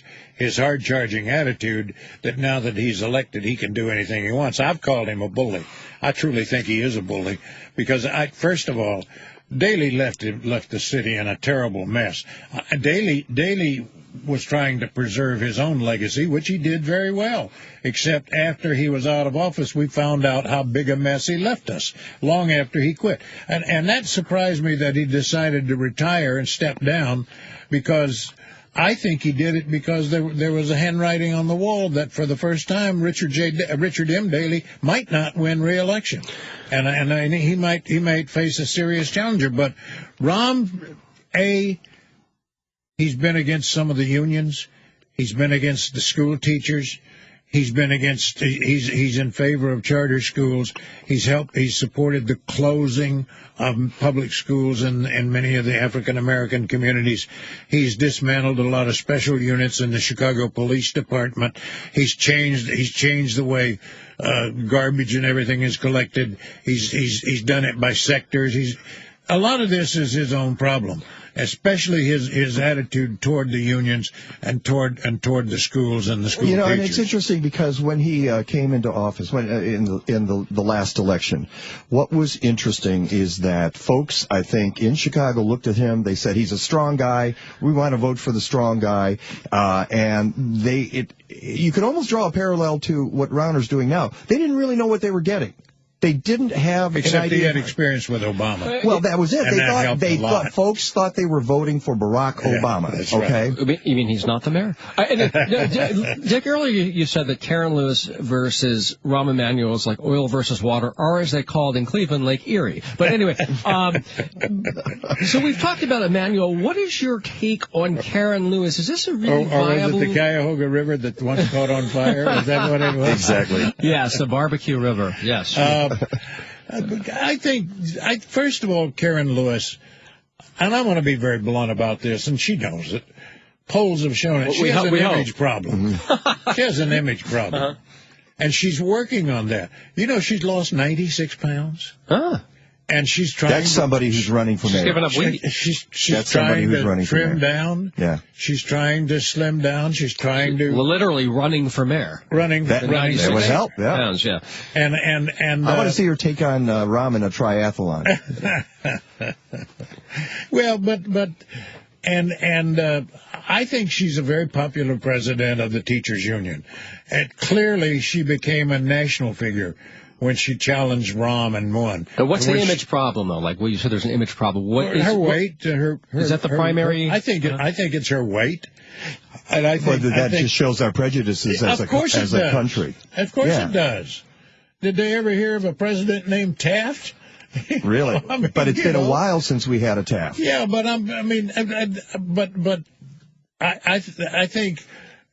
I think that people are prejudiced against it. We don't talk about it enough. No, you wouldn't talk about it if it was a guy. I mean, you kidded Christie. Well, to say Christie got a lot of flack, and Gerald Nadler, yeah, too. But what did Christie do? He went and got a lap band surgery. Yes. Come on. You're right. You're right about that. He addressed that. Yeah. But he did get elected twice. Well, so and he's going to run again for president, I think. Oh yeah, I believe so. I think he looks at the bridge gate or whatever they're calling it in New Jersey now as a speed bump. Well, basically. Here's the thing about Lewis. I mean, and here's what some of the pundits and I'm talking about her critics, and I see these little items planted in little columns now and then about, well, what does she know about finances? Well, I mean, come on, what does she know about government? I mean, how can we expect her to run a city this size, you know, with this kind of multi-billion-dollar budget? I mean, how can you expect her to do that? Well, come on, folks. She's been president of a large union, I don't know, 60, 70,000 members, something like that. She's got more degrees than thermometer, or she got more degrees than thermometer. Right. And this whole idea that you have to be a career politician to run these things all the time is not true. I mean, we have lots of different examples of people who spent a limited time. And in fact, Barack Obama spent a lot less time in government than, say, Harry Reid, or for that matter, you can go across the board of people who have been there forever. But people do other things. There's other ways to contribute. Our system is not set up for just career politicians. It's supposed to be a citizen-led government. And I think that she clearly has the qualifications to lead a big organization that could be translated into Chicago. Well, she's a brilliant woman, I tell you that. She got 2 degrees and a master's degree. And I think she's working on her PhD, but I mean that's irrelevant, to tell you the truth. Well, not if she's running. She needs to put it on hold. My God, she said you're going for the PhD during a race. Yeah, that's going to be a little. I can't get to my campaign. I got homework. Yeah, but anyway. No, that isn't going to happen. Okay, but no, I'm kidding. I know, I understand that. But do you think she's got a shot? What is your take I think on she that? has a shot. I hope so. I think she we has need a real race. Shot. We need a real race here. And I think you're going to get a real race. I think she has a real shot because there's nobody else out there who can challenge Rahm Emanuel. Do you think? I mean, I think when you got a guy with $8 million in his war chest already, how are you going to challenge that? And it's already, what is it? It's September. The election is in February. That's not going to happen. Nobody else could challenge him. And let me tell you, I'm one of those who believes that money isn't everything, because Harold Washington won the election with a movement. I was going to make that point, too, that his approval rating is low enough where he's still vulnerable in spite of the money now. And people, people still, you can spend all the money in the world. And I brought up the Michael Huffington example earlier. When he lost in California, several years back. But people still vote, and you can, if you have such a low approval rating and enough people show up, you lose, no matter how rich you are. And Harold Washington didn't have any money when he ran. I mean, Bernie Epton, of course, that was a different situation when he was the Republican candidate. Mm-hmm. I mean, this guy won the Republican primary with 11,000 votes or something like that, and he almost beat Harold Washington. Yeah, well, it's not we know all what money. was going on in that race. Well, that was all racism. It was. Pure bigotry. It was just folks were scared to death that there was going to be a black mayor in Chicago, and they ran to Bernie Upton, and then again, they didn't reelected know the black mayor. And then they did. All right, let's take a few more phone calls. Let's go to James. You're on the air with Wayne and Mike and Dick. James, you there? Oh, I'm sorry. Yeah. Okay. Yes, James. Yeah. I think one of the problems we got is the politicians. I think half of them are crooked. And that's very kind of you. That's a low number. Yeah. I was going to say there must be some kind of reform. Well, it's not a good thing. I was being very kind, because if you remember during the Daley administration years, half those aldermen went to jail, didn't they? Some of them did. I think there were. I think. I don't know. Maybe about half of them. I mean, over the course of Richard M. Daley, the recent Daleys, I think he had appointed more than half of the city council. Not because many of them were sentenced, some of them died, of course, but he appointed himself more than half of the Chicago City Council. Chicago. You've heard the old adage from the late Alderman Patty Bowler, Chicago ain't ready for reform. I'm not sure it is yet. I think it's ready for reform school. Some of these people, I mean. State via prisoner. Yeah, we can't fill a prison, but just a cell block. Yeah. Full of politicians. They had one of the chief crooks pass Eddie Verdoliak. Well. He was a big shoe in the system too. They finally got him. Yeah. They got him for what amounted to splitting a finder's fee. And even the original judge that tried him said that his crime was splitting a finder's fee. And I don't know if you remember, but he originally gave Eddie Verdoliak probation. And the U.S. Attorney's Office went crazy, and they raised so much cane that they had to go back and redo it, and he got a year. I mean, and he's back out. He's at home, Another Alderman King, another. Oh, Thomas King. We could go on. That's history. Yeah, it is kind of a history lesson. James, we appreciate the phone call. I'm going to let you go because we got a bunch of other people here, and we want to get to some of them. Let's go to Mike, who wants to talk about fast food in Madigan. How you doing, Mike? Oh, God, Tom Keene. Hey, how you guys doing? All right. Good to hear you guys. I was just, thinking about the fast food, and I like a double Whopper, but I'm going to try and ride by there. With the stuff they're pulling with the tax thing. Let me tax inversion. Yeah. Let me stop you. We were going to talk about that yesterday. We never got around to it, but Wayne and I had a conversation off air about that. I'm done with them. I mean, I like a Whopper too every now and then. And I don't know if boycotts work, and there's always an argument that boycotts don't work. Well, when it's a personal boycott, you can do anything you want. Yeah. I'll tell you, I haven't walked into a Wendy's since the mid-'90s when old Dave was running the Wendy's, and he pulled his advertising from Ellis DeGeneres' show because she was gay. And I said, I'm done. I'm not going in. And I haven't been in there in 20 years. And I've avoided ExxonMobil because they're anti-gay for over a decade. You mentioned, Mike, Burger King.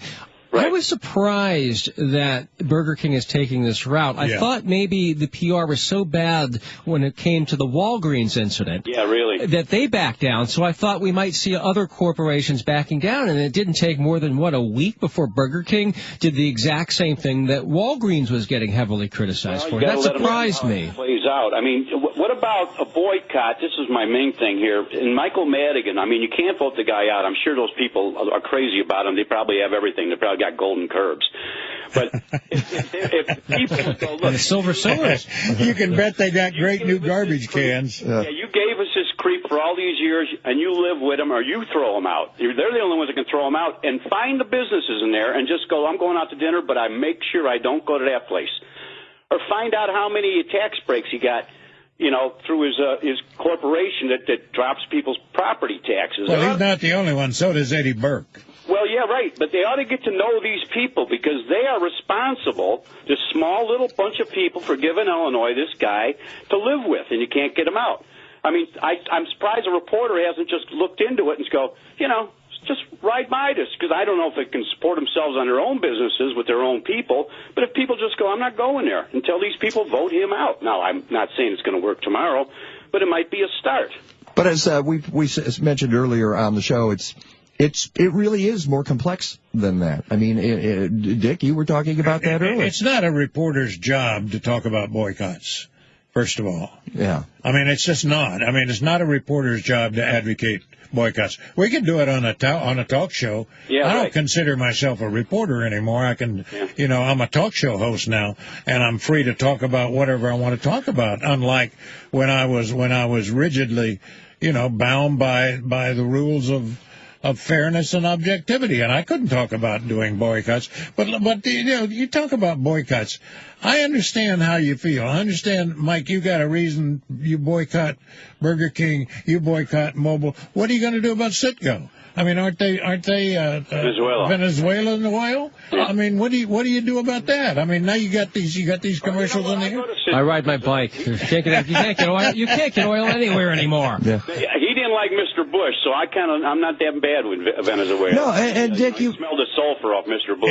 Yeah, it's and Dick, you make a good point, because are there any? If you're going to be a purist, you're not going to ever leave your house. That's right. That's right. That's what you're ending up with. But maybe it fell on someone's ears that knows how to go about something like this, and just go, here are the businesses in Madigan's thing that have greatly prospered, and they keep putting him in, and just go, look, I'm going out to dinner, but no, I'm not going there. You know? Yeah, but Madigan's there. Madigan's district is down near Midway Airport. Midway Airport is thriving now. I mean, I hate to fly out of there now. And you know, I still rather go to Midway than O'Hare. Well, that's for sure. I'm not sure that I agree with you anymore. Okay. I mean, I tell you, it's been expanded, renovated, you know, remodeled, and it's got more traffic now. I can remember Midway when you could roll a bowling ball down the I do too. terminal, and you couldn't hit anybody. Yeah. But oh, I did. I knocked two people down. Was that a 7-10 split? It was. Yeah. That was the most impressive part. It was a 7-10. Hey, listen, Mike, we got a break. Thank you for the phone call. Appreciate it. Hope somebody heard me. They did. There's lots of people listening right now, Mike.